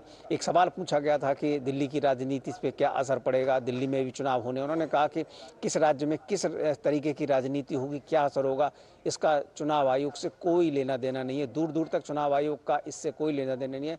चुनाव आयोग का एक ही कार्य है कि किस तरीके से लोकतांत्रिक मूल्यों को आगे बढ़ाते हुए अधिक से अधिक वोटर पार्टिसिपेशन बढ़े और लोकतांत्रिक मूल्य बढ़े, जिससे कि हमारी जो डेमोक्रेसी है वो आगे बढ़े, मतदान की प्रक्रियाओं के जरिए लोग सरकारों को चुने। तो ये जो पूरी की पूरी कवायद है हरियाणा की सियासत की, तो अगर हम सियासत को देखें तो इतना तो कह ही सकते हैं कि वहाँ पर जो एक दूसरे से उनके कामकाज का जो ब्यौरा मांगा जा रहा है, चाहे वो कांग्रेस हो या बीजेपी, अगर हम सियासी रूप से देखें तो सियासत तो अब इसी मायने में आगे बढ़ गई है हरियाणा में कि अब हर कोई कह रहा है, हर एक राजनीतिक दल कि तुमने क्या किया है वो बताओ। तो हरियाणा की सियासत बहुत दिलचस्प है और वहाँ पर जिस तरीके से भारतीय जनता पार्टी अभी सत्ता में है, कांग्रेस वहाँ पर विपक्ष में रहकर अपनी भूमिका निभाने की कोशिश करती रही है। पिछली बार वो कुछ ही मार्जिन से सत्ता से दूर रहे थे और बीजेपी ने अपने अलाइज के साथ मिलकर सरकार बनाई थी। ऐसे में इस बार का जो चुनाव है बेहद दिलचस्प होगा और इस चुनाव में इस बात के और ज़्यादा मायने होंगे कि राष्ट्रीय पार्टियों के साथ साथ जो क्षेत्रीय पार्टियों में लोगों ने भरोसा दिखाया था, उसकी स्थिति क्या रहती है, उनको कितना वो उस पर भरोसा करते हैं। जी जी, क्षेत्रीय पार्टियों की बात आपने कही, तो चाहे वो दूसरे दल हों जो पहले से वहाँ पर एग्जिस्ट कर रहे हो, बीजेपी के साथ में है, या फिर स्वतंत्र चुनाव लड़ रहे हैं, उनके साथ ही साथ आम आदमी पार्टी जैसे दल भी हैं जो वहाँ पर अपनी उपस्थिति दर्ज कराना चाहते हैं। कैसे इन इन इन जो राजनीतिक दल हैं, छोटे राजनीतिक दल हैं, क्षेत्रीय राजनीतिक दल हैं, बीजेपी कांग्रेस के इतर, उनके लिए भी ये चुनाव एक अवसर और एक चुनौती दोनों ही होंगे?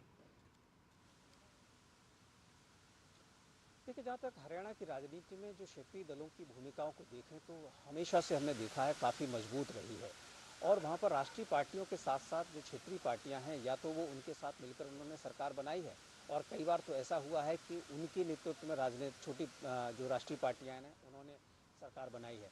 वहाँ पर जो क्षेत्रीय जो ताकतें हैं, उनका जो हमेशा से वहाँ पर एक दखल रहा है, और यही दखल दोनों ही राजनीतिक दलों, चाहे वो कांग्रेस हो या फिर बीजेपी, उनके लिए चिंता का सबब बनता रहा है। पिछली बार भी हमने देखा था, और इससे पहले हमने जितने भी चुनाव देखे हैं उसमें। ऋषि, आपकी आवाज़ बहुत साफ हम तक नहीं आ पा रही है। एक बार मैं अपने पीसीआर से रिक्वेस्ट करूंगा कि वो आपकी आवाज़ थोड़ा सा बढ़ाने की कोशिश करें। आप जो कह रहे हैं एक बार फिर से मैं रिक्वेस्ट करूंगा कि एक बार फिर से रिपीट करिए, क्योंकि आपकी आवाज़ हम तक बहुत साफ नहीं पहुंच पाई है। तो हम कोशिश करेंगे कि आप तक हम दोबारा आपसे संपर्क करें और दोबारा बातचीत करने की कोशिश करें। आपका ऑडियो लेवल जो है थोड़ा सा बढ़ा दिया जाए, उसके बाद हम वापस आएंगे। बात कर रहे थे क्षेत्रीय दलों की ऋषि आपके साथ में, कि किस तरह से उनके लिए एक अवसर भी है और चुनौती भी है।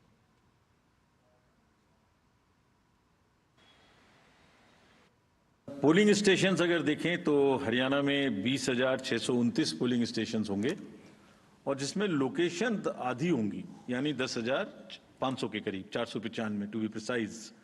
यानी एक जगह पर दो बूथ या 3 बूथ होंगे, क्योंकि शहरी इलाके हैं हरियाणा में। इन पर्टिकुलर गुड़गांव, फरीदाबाद और सोनीपत, इनमें काफ़ी पोलिंग स्टेशंस को मल्टी स्टोरी में ही शिफ्ट किया, और वहाँ की जितनी स्लम्स हैं उनमें भी जहाँ रेशनलाइजेशन की जरूरत है वो किया है, ताकि दोनों क्षेत्रों में कंजेशन भी कम हो सके और वोटिंग की परसेंटेज भी बढ़ सके। Haryana would be in the last phase, exactly considing with the third phase of J&K, nomination being on 5th of September, last date of making nomination on 12th of September, date of poll 1st October, and date of counting coinciding with J&K on 4th of October, everything to be over on 6th of October. और ऋषि, पिछली बार आपकी आवाज़ बहुत ठीक तक हम तक नहीं पहुंच पा रही थी। दरअसल बात क्षेत्रीय दलों की हरियाणा में हो रही थी, किस तरह से कितना महत्वपूर्ण है ये चुनाव उनके लिए ये चुनौती भी है और एक अवसर भी। आप जानकारी दे रहे थे। जी जी, देखिए, जहाँ तक निखिल हम हरियाणा में क्षेत्रीय दलों की बात करें तो क्षेत्रीय दलों का जो दखल है वो हर चुनाव में देखने को मिला है। हरियाणा में एक तरफ कांग्रेस है, एक तरफ बीजेपी है, ये राष्ट्रीय पार्टियां हैं, लेकिन अक्सर ये देखा गया है कि छोटी छोटी पार्टियों के साथ मिलकर या तो इन्होंने सरकार बनाई है, या कई बार निर्दलीयों के साथ मिलकर भी सरकारें बनी हैं। हमने देखा है कि एक बार कांग्रेस के 4 मात्र विधायकों की कमी की वजह से उन्हें निर्दलियों के साथ मिलकर सरकार बनानी पड़ी थी, और उन्हें कैबिनेट में बड़ी संख्या में भागीदारी देनी पड़ी थी। इसी तरीके से हम पिछले चुनाव में देखें तो भारतीय जनता पार्टी को वहाँ पर क्षेत्रीय दल के साथ मिलकर सरकार बनानी पड़ी। और वहाँ की जो स्थिति है वो बताती है कि अलग अलग तरीके के जो राजनीतिक दल हैं वो छोटे छोटे राजनीतिक दल हैं, जिसमें हजका है, इनेलो है। इस तरीके से अब जैसे आपने जिक्र किया कि आम आदमी पार्टी है, उसने भी अपना दखल बढ़ाने की कोशिश की है। और ऋषि कुमार, आपको यहाँ रोकना चाहेंगे, यहाँ से सीधे आपको ले चलेंगे विदेश मंत्रालय की एक प्रेस कॉन्फ्रेंस पे, जहाँ पर रणधीर जायसवाल जो प्रवक्ता है वो प्रेस को ब्रीफ कर रहे हैं। Minister Dr. S. Jaishankar. From the Japanese side, Honorable Foreign Minister Ms. Yoko Kamikawa and Honorable Defense Minister of Japan, Mr. Minoru Kihara, will attend. So this was the announcement for me to make. Now let's start with questions. So I open the floor.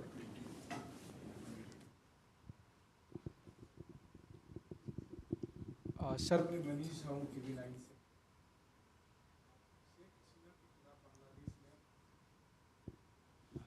Sir, मैं मनीष हूँ TV9 Bharatvarsh से। शेख हसीना के खिलाफ बांग्लादेश में हत्या के मुकदमे दर्ज हुए हैं और कई और मुकदमे होने वाले हैं, ऐसा वो लोग कह भी रहे हैं। जब हम लोग भी ढाका में मौजूद थे तो प्रोटेस्ट करने वाले तमाम संगठनों ने कहा कि शेख हसीना को भारत वापस करे, हम उनके किए कि उसको सज़ा दिलाएंगे। ऐसी स्थिति में वो लोग अपनी सरकार पर भी दबाव डाल रहे हैं। तो क्या बांग्लादेश की नई सरकार ने भारत सरकार से अप्रोच किया है शेख हसीना की वापसी के लिए, या फिर अगर आने वाले समय में करती है तो भारत का नॉर्मल ऐसे मामले में क्या रुख रहेगा? और इसी को सर जोड़ते हुए एक्स्ट्रा सवाल नहीं कर रहा हूँ, जमात इस्लामी के डिप्टी चीफ ने मुझे खुद कहा कि हम भारत के साथ बातचीत करना चाहते हैं, भारत के साथ मिलकर काम करना चाहते हैं। तो क्या जमात, लेकिन अगर शेख हसीना भारत में रहकर बांग्लादेश के खिलाफ कोई एक्टिविटी करती है और भारत की उससे मदद मिलती है तो वो ठीक नहीं होगा। तो इन दोनों पर आपका कमेंट चाहिए।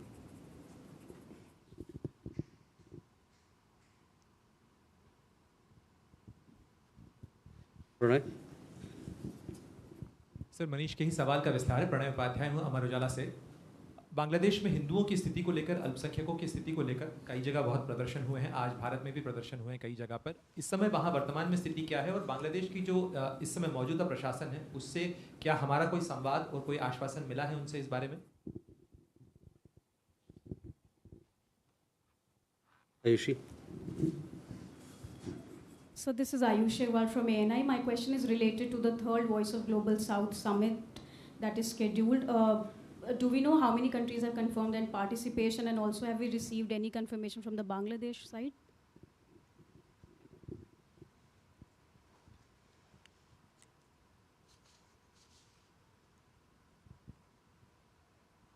Suhasini.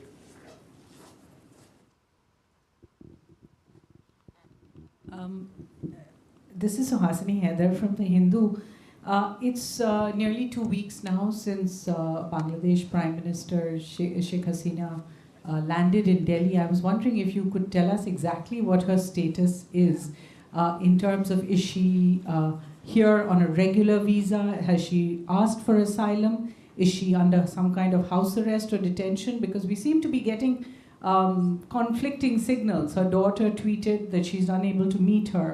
At the same time, Sheikh Hasina has issued a statement via her son in the US.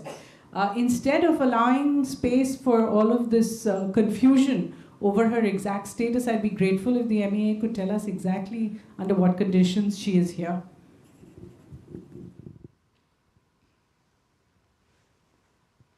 Zant. Hi, sir. Siddhant from WION. So last week, the Pakistani Foreign Ministry issued a statement. This statement basically expresses Islamabad's concern over the theft of nuclear weapons, nuclear devices in India, nuclear radioactive devices in India. If you can comment on that. Okay, let's begin with Manish. कैसा रहा मनीष आपका यात्रा? ठीक था? अच्छा था sir, सुरक्षित था। बहुत बढ़िया। तो देखिए, जहाँ तक आपने जो बात किया एक्सट्रेडिशन का, तो ये तो बड़ा एक हाइपोथेटिकल सा सवाल है ना? तो इस पे हम लोग की हमारा ये कहना हुआ कि it is not a practice to answer hypothetical questions at this point in time regarding statements that you refer to by former prime minister of Bangladesh. देखिए, बांग्लादेश में एक अंतरिम सरकार बन गई है, ठीक है, और हम उनके साथ काम करने के लिए, दोनों देशों के लोगों के साथ के हित में, उनकी आकांक्षाओं के लिए काम करने के लिए उनसे बातचीत कर रहे हैं, ताकि दोनों देशों के लोग की शांति, सुरक्षा और विकास यात्रा में जोड़ आए, बल आए। तो ये मेरा जवाब रहेगा आपके सवालों का। प्रणय, जहाँ तक माइनॉरिटीज़ के अल्पसंख्यकों का क्या स्थिति है वहाँ, उसका सवाल है।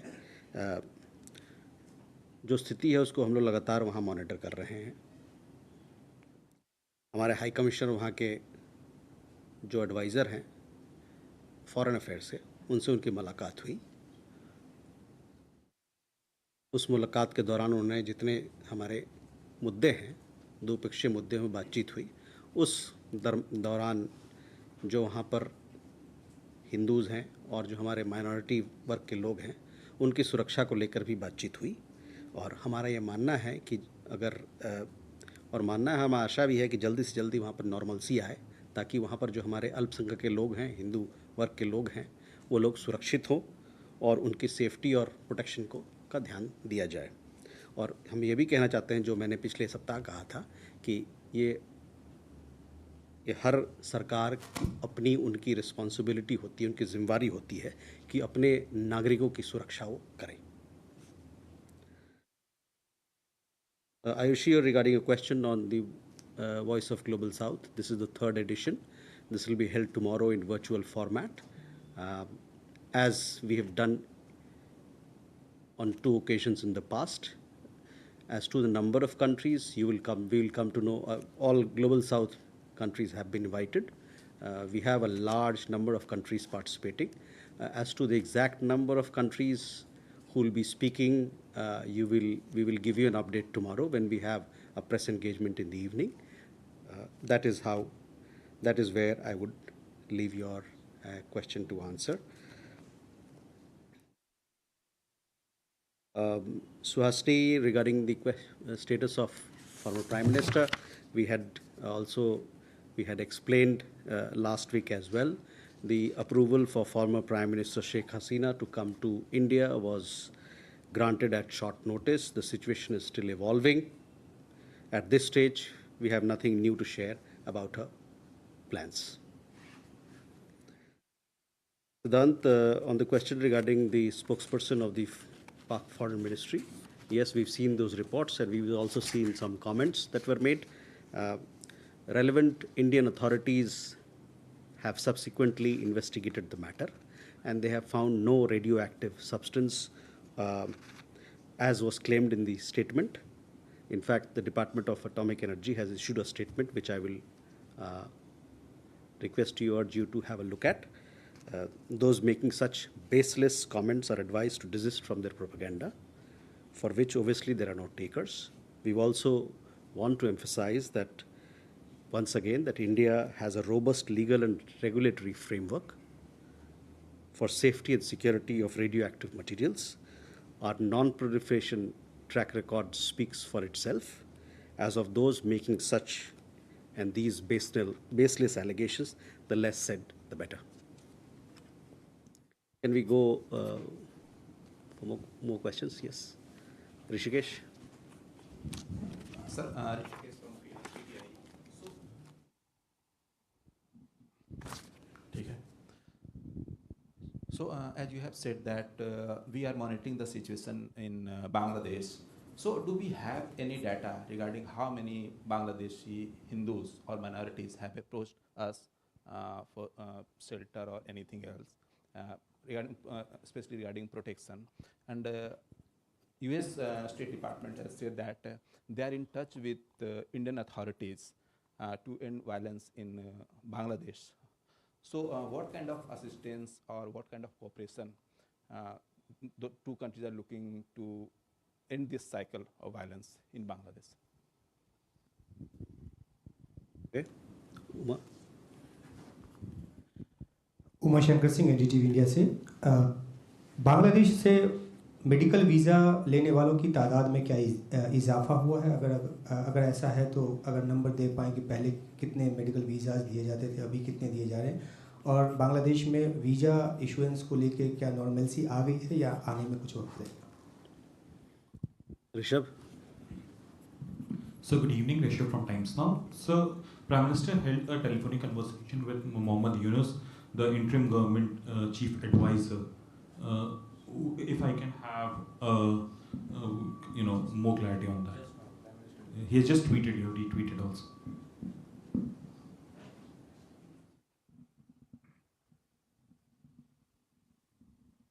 Please. Avinash from the Asahi Shimbun.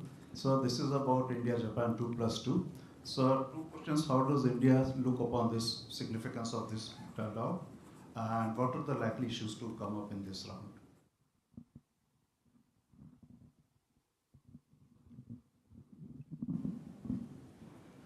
Hello, Jane Polina from TASS News Agency. Sir, could you please confirm us some media reports that Prime Minister Narendra Modi is planning to visit Ukraine? any dates or details of this upcoming visit? And one more question on Global South Summit. Will it be open? I mean, will it be broadcasted? And will there be head of states, ministers, or what's? Thank you.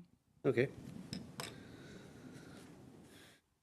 Rishikesh, first your question regarding protection of minorities.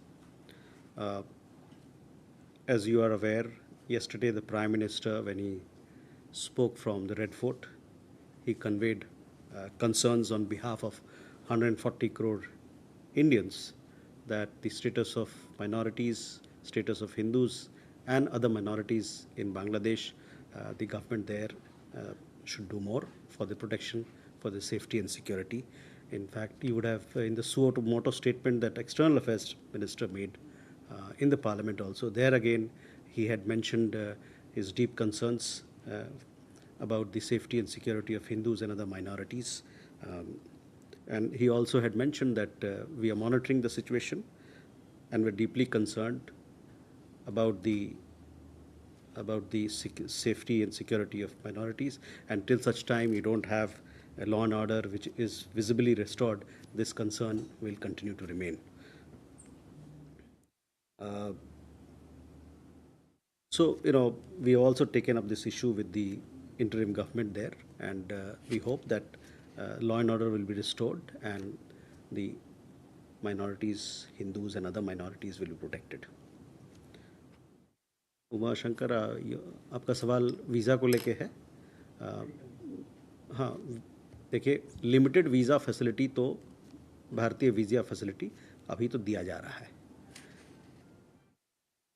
पूरी तरह से visa facility तभी शुरू होगा जब वहाँ पर law and order जो है पूरी तरह से वहाँ पर स्थापित हो जाए, नॉर्मल लाइफ फिर से शुरू हो जाए. लेकिन उसके अलावे जो हमारे उच्चायोग हाई कमीशन है और जो असिस्टेंट हाई कमीशंस हैं, वो लोग जो कॉन्सुलर सर्विसेज होता है इंडियन नेशनल्स के लिए और किसी प्रकार की जो मदद मिलता है, मदद कर सकते हैं, उसके लिए वो सर्विस दिया जा रहा है फ़ोन के माध्यम से. और उसके अलावा किसी और तरीके का किसी को समस्या हो, कॉन्सुलर सर्विसेज, जब आपके नागरिक बाहर रहते हैं तो बहुत सारी उनको डॉक्यूमेंटेशन, बहुत सारे सर्टिफिकेट, कागज़ों की ज़रूरत पड़ती है, तो ये भी सर्विस उनको मुहैया कराया जा रहा है. लेकिन जहाँ तक पूरे, चूँकि काफ़ी लोग बांग्लादेश से हमारे यहाँ आते हैं, फुल फ्लेजेड जो वीज़ा सर्विस है वो तभी शुरू हो सकता है जब वहाँ पर कानून व्यवस्था पूरी तरह से ठीक हो जाए, लेकिन लिमिटेड तरीके से चल रहा है. Rishabh, you asked about a question on which there is confirmation as as I came into this room. So details of the conversation you would have gathered from the media outlets. More on it we'll convey to you after this session.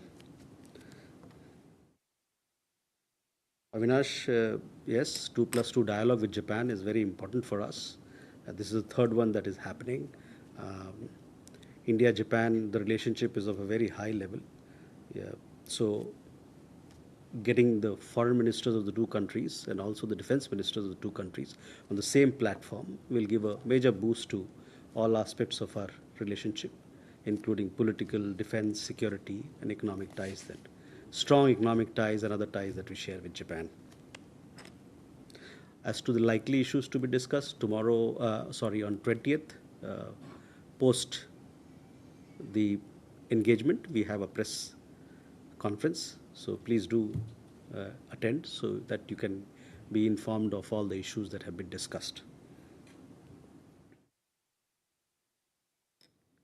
On the Prime Minister's visit to Ukraine, we will be having a press conference shortly when we'll let you know more details about it. On the Global South Summit, we have the leaders segment, and we'll also have ministerial segment, 10 ministerial segments. These are in virtual format. I'm sure this should be available for people to, once we put it out, for people to see the kind of conversations that have happened in parts maybe. But I'll come back to you whether it is open session or not. I'm not sure whether it is open, but some of it videos after the event will be put out. We'll also have a press conference where you'll come to know of the details of each of those ministerial segments that we have. We have Trade Minister, Foreign Minister, Education Minister, all those things, details we've given in the press release that we've issued. And in the leaders segment, of course, Prime Minister himself will be conducting that session.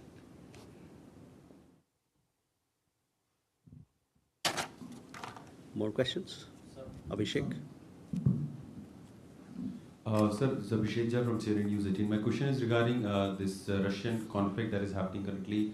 There are reports that Kursk has been attacked by Ukrainian forces. So do we have any update about the Indians who have been living there, whether they have been asked to leave or rescued? Then there are other reports also of increasing conflict between the two sides. So have we issued or updated the advisory for Indians living in those areas? Huma? Sir, I'm Huma Siddiqui from the Financial Express. I have two questions. One, have we resumed our normal trade with Bangladesh? And my second question is, MOS is visiting Central America and Caribbean. So are any MOUs or big announcements expected from El Salvador and Guatemala?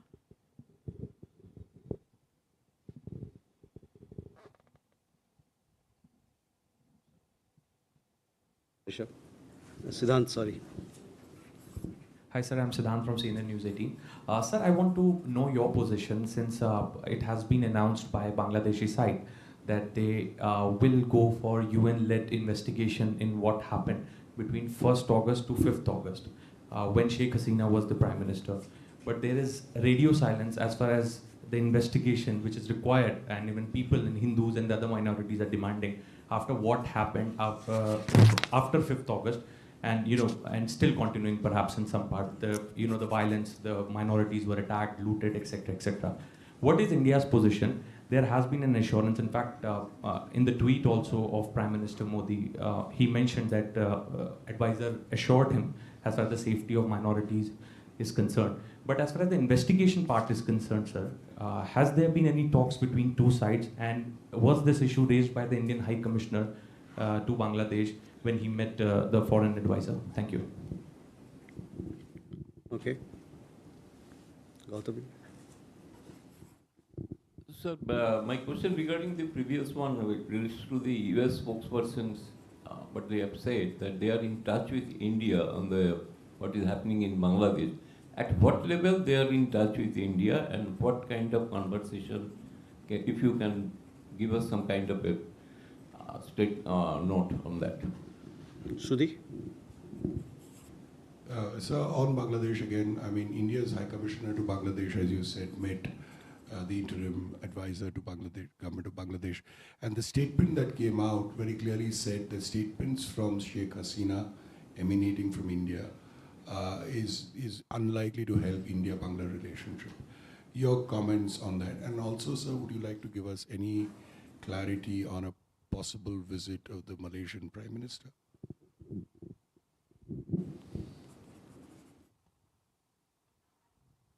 Abhishek, first coming to your question, yes, we have all seen reports of what's happening in that part of the world. We also have a student community in Kursk area. The Indian embassy is in touch with them. They have issued an advisory and trying to see how best they can support them and help them. We have some students in that part, medical students, I understand. To my understanding, normal trade has begun with Bangladesh. Trucks have been plying between the two countries, taking essential commodities and other products.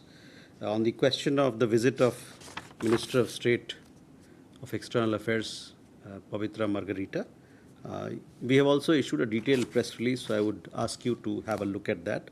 But just to let you know that this visit of his to Latin America covers 5 countries. It is rare that you are able to do 5 countries in one go. That itself shows you the commitment that we have to strengthen our ties with countries in Latin America and the Caribbean region. And also it is an opportunity for us to explore and advance a partnership in several new areas. In all these countries, Minister Margarita, he will be meeting the foreign minister of the country. In addition, he will call on the presidents and in 3 of the countries, and also meet with the Prime Minister in Trinidad and Tobago. In Dominican Republic, which is his first stop, he will be attending the formal swearing-in ceremony of His Excellency Luis Abinader, the President-elect of Dominican Republic. And thereafter, he follows from there to Guatemala, over to El Salvador, thereafter to Panama, and then to Trinidad and Tobago. So all in all, all these visits have several components how we can strengthen our trade, how we can strengthen our technology connections, how we can strengthen our people-to-people ties. There will be community engagement as well. So we really look forward to the visit of the minister, and hopefully the outcome will be something very meaningful for both countries, or between the countries, those 5 countries and India.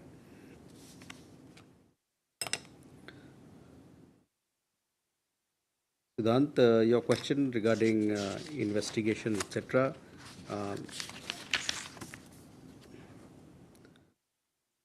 See, from our perspective, we have conveyed our issues. Our High Commissioner met with the advisor in Dhaka, and he discussed all aspects of our relationship, including the issues of minorities.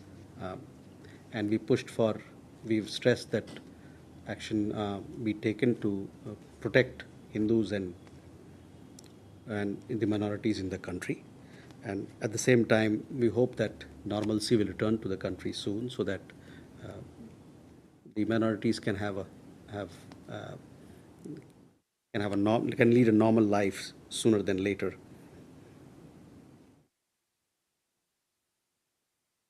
Gautamji, on India-US ties, see, India-US ties is a very broad-based relationship that we have, and both countries, we talk about global affairs, we also talk about regional affairs, issues in South Asia, developments, all the developments that impact our relationship. So that is the context of our conversation between India and the United States. Regularly we conduct this dialogue and conversation on several issues.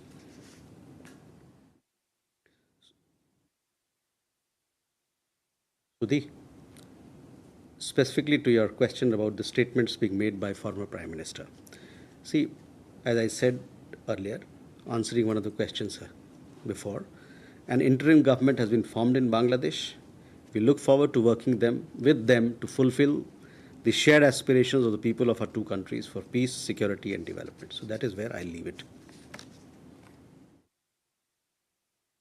Also, regarding the visit of the Malaysian Prime Minister, when we announce a visit, it is done in consultation with the participating country, which in this case happens to be Malaysia.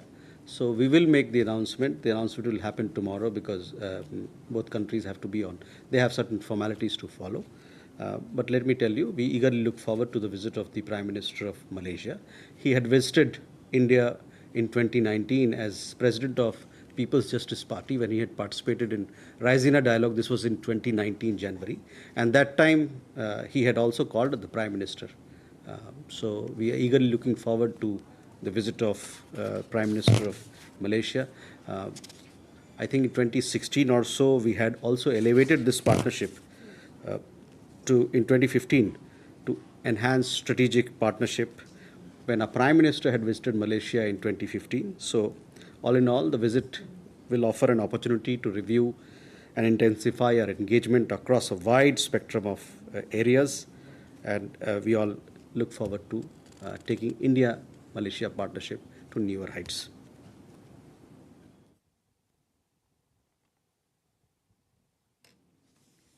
Can we We have more. Manas? Sorry? This is Manas from PTI. As you said, in fact, we are looking forward to have cordial relations with the interim government of Bangladesh to ensure welfare of people on the both sides. But there have been increasing signals from Dhaka that Hasina's stay in India, continuing stay in India, could put a strain on overall ties between the two countries. So how long Hasina can actually stay in India? Is there a timeline? So has she conveyed to India her plans? So how long we can afford to just allow her to stay in Indian soil? Thank you.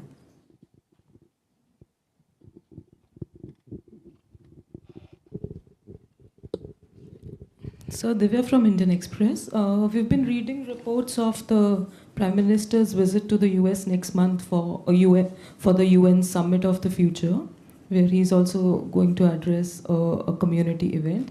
Is there also a possibility of a meeting with somebody from the US administration on the sidelines?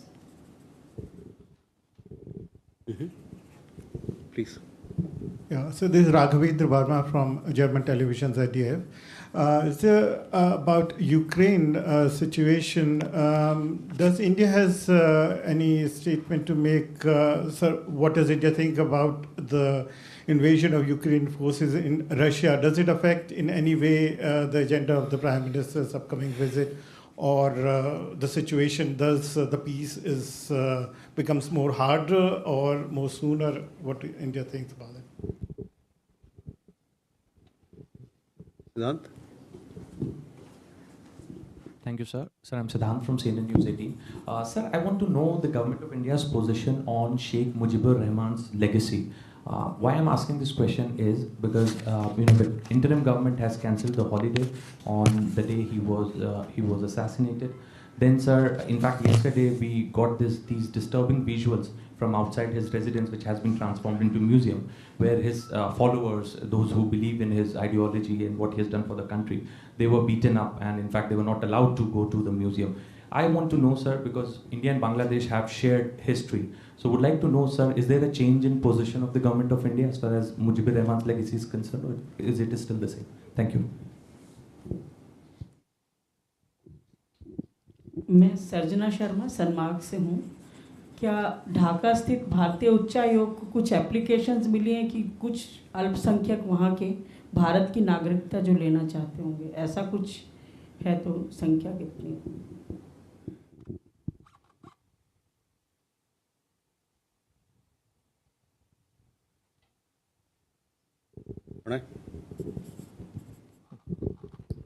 Sir, Pranay Upadhyay, Amar Ujala से।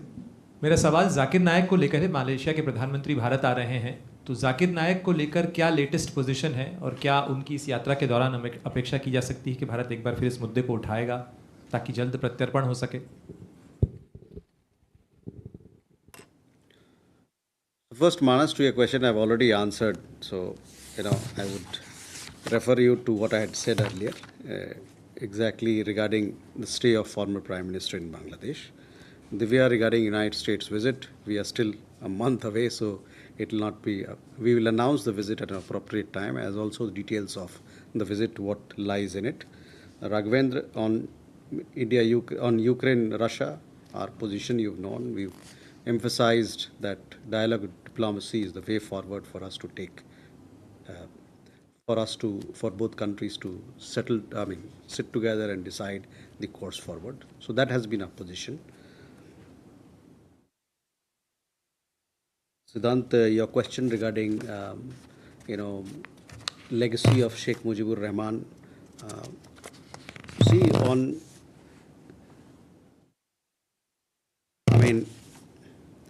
Our response to your question would be that India has always been a steadfast supporter of the people of Bangladesh since independence.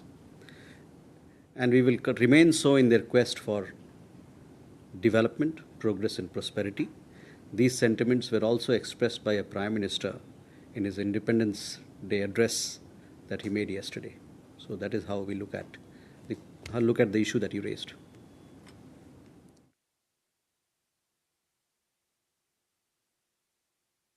Dhaka में जो हमारा दूतावास है, उच्चायोग हैं, वहाँ पर लिमिटेड तरीके से वीज़ा एप्लीकेशंस को प्रोसेस किया जा रहा है, क्योंकि बहुत सारा समय होता है किसी को मेडिकल इमरजेंसी में जाना हो वगैरह वगैरह, और अभी हमारा जो पूरा ऑपरेशन होता है उसकी भी शुरुआत नहीं की गई है। और इसलिए नहीं की गई, आपको समझ में आ रहा होगा, वहाँ पर स्थिति थोड़ा लॉ एंड ऑर्डर की स्थिति कुछ अलग है। एक बार जब बेहतर हो जाएगा, शांति बहाल हो जाएगा पूरे तरीके से, तो फिर वीज़ा की पूरी ऑपरेशन वहाँ से खुल जाएगी, शुरुआत हो जाएगी। Pranay, very specific question. देखिए, मलेशिया के साथ हमारे रिश्ते कुछ सालों में, इधर के सालों में बेहतर हुए हैं, और ये प्रधानमंत्री अनवर पहले भी भारत आए और हम लोग उनका गर्मजोशी स्वागत करने के लिए इंतज़ार कर रहे हैं। और जैसे कि मैंने बताया है कि जो रिश्ता है मलेशिया के साथ 2015 में, उसको एक अलग लेवल पे ले गया गया था। तो बहुत सारे मुद्दों पर चर्चा होगी, और दोनों देशों के बीच में जितने इश्यूज़ हैं उस पर बातचीत होगी। एक्स्ट्रेडिशन और इस प्रकार की चीज़ें तो है, ये कॉन्सुलर मैटर्स होता है, इस पर लगातार बात चलती रहती है कॉन्सुलेट लेवल पर। तो उस पर क्या अपडेट है, क्या कुछ नया है, इसके बारे में आपको अवगत कराऊंगा। ठीक है, thank you very much, all the best.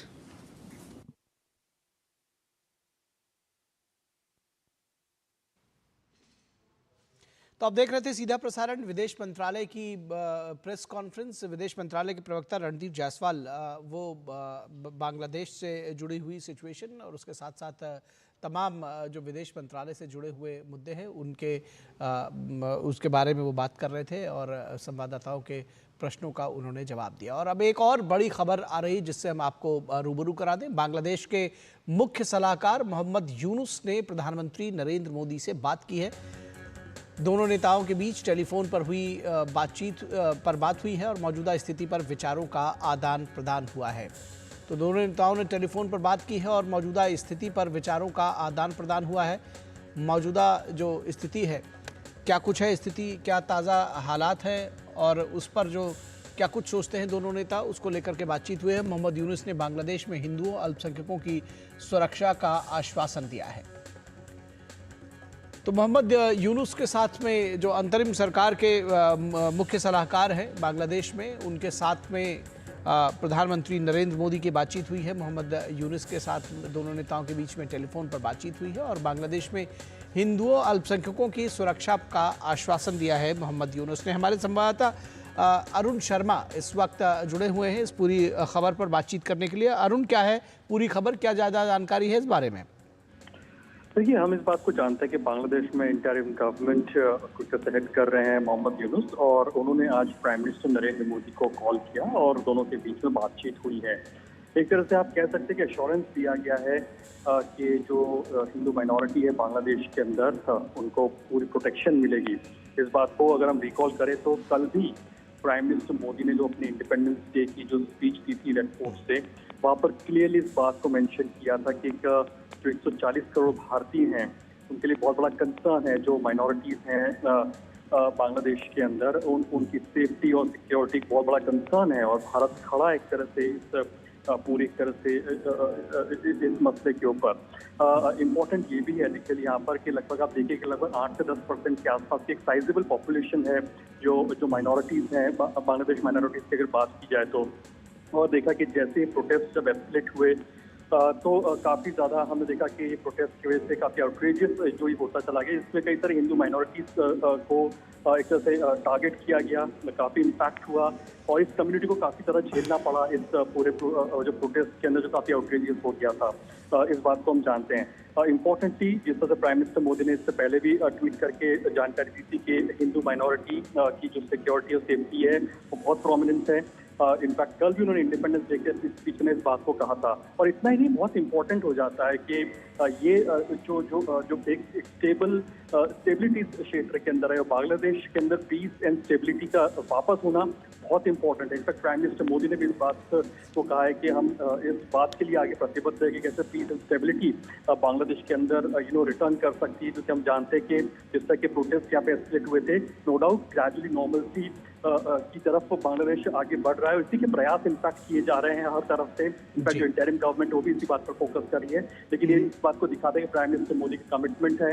इस बात को उन्होंने कल इंडिपेंडेंस डे की स्पीच में भी हाईलाइट किया था, आज भी उन्होंने एक तरह से इस बात को बताया, क्योंकि चाहे इकोनॉमिक एक्टिविटी हो वो इम्पैक्ट होती है, डैम्पन होती है, कनेक्टिविटी जो मेजर जो इंडिया बांग्लादेश कनेक्टेड है वो एक तरह से इम्पैक्ट होता है। नो डाउट हमारे नॉर्थ ईस्टर्न स्टेट्स जो होते हैं और वहाँ पे कहीं ना कहीं बहुत ज़्यादा सिक्योरिटी कंसर्न्स रहते हैं, बिकॉज इस तरह की इंस्टेबिलिटी कहीं ह्यूमैनिटेरियन क्राइसिस ना बन जाए, इसको ही मॉनिटर करना पड़ता है। तो इस बात पर फोकस है, तो जाहिर सी बात है बहुत ही इंपॉर्टेंट कहा जाएगा और मान सकते हैं कि दो लीडर्स के बीच में बातचीत हुई है तो ग्रेजुअली ऐसे नॉर्मल सी भी रिटर्न होनी होती दिखाई देगी। जी जी जी जी, आप हमारे साथ बने रहें अरुण। हम प्रधानमंत्री नरेंद्र मोदी ने जो ट्वीट किया है उसके बारे में बात करते हैं। बांग्लादेश की सरकार के मुख्य सलाहकार मोहम्मद यूनुस ने प्रधानमंत्री नरेंद्र मोदी से फ़ोन पर बात की। जो हमने आपको जानकारी दी, फ़ोन पर जो बातचीत को लेकर प्रधानमंत्री ने एक्स पर लिखा कि बांग्लादेश सरकार के मुख्य सलाहकार प्रोफेसर मोहम्मद यूनुस का टेलीफोन आया, मौजूदा स्थिति पर विचारों का आदान प्रदान किया, लोकतांत्रिक, स्थिर, शांतिपूर्ण और प्रगतिशील बांग्लादेश के लिए भारत का समर्थन दोहराया। उन्होंने बांग्लादेश में हिंदुओं और सभी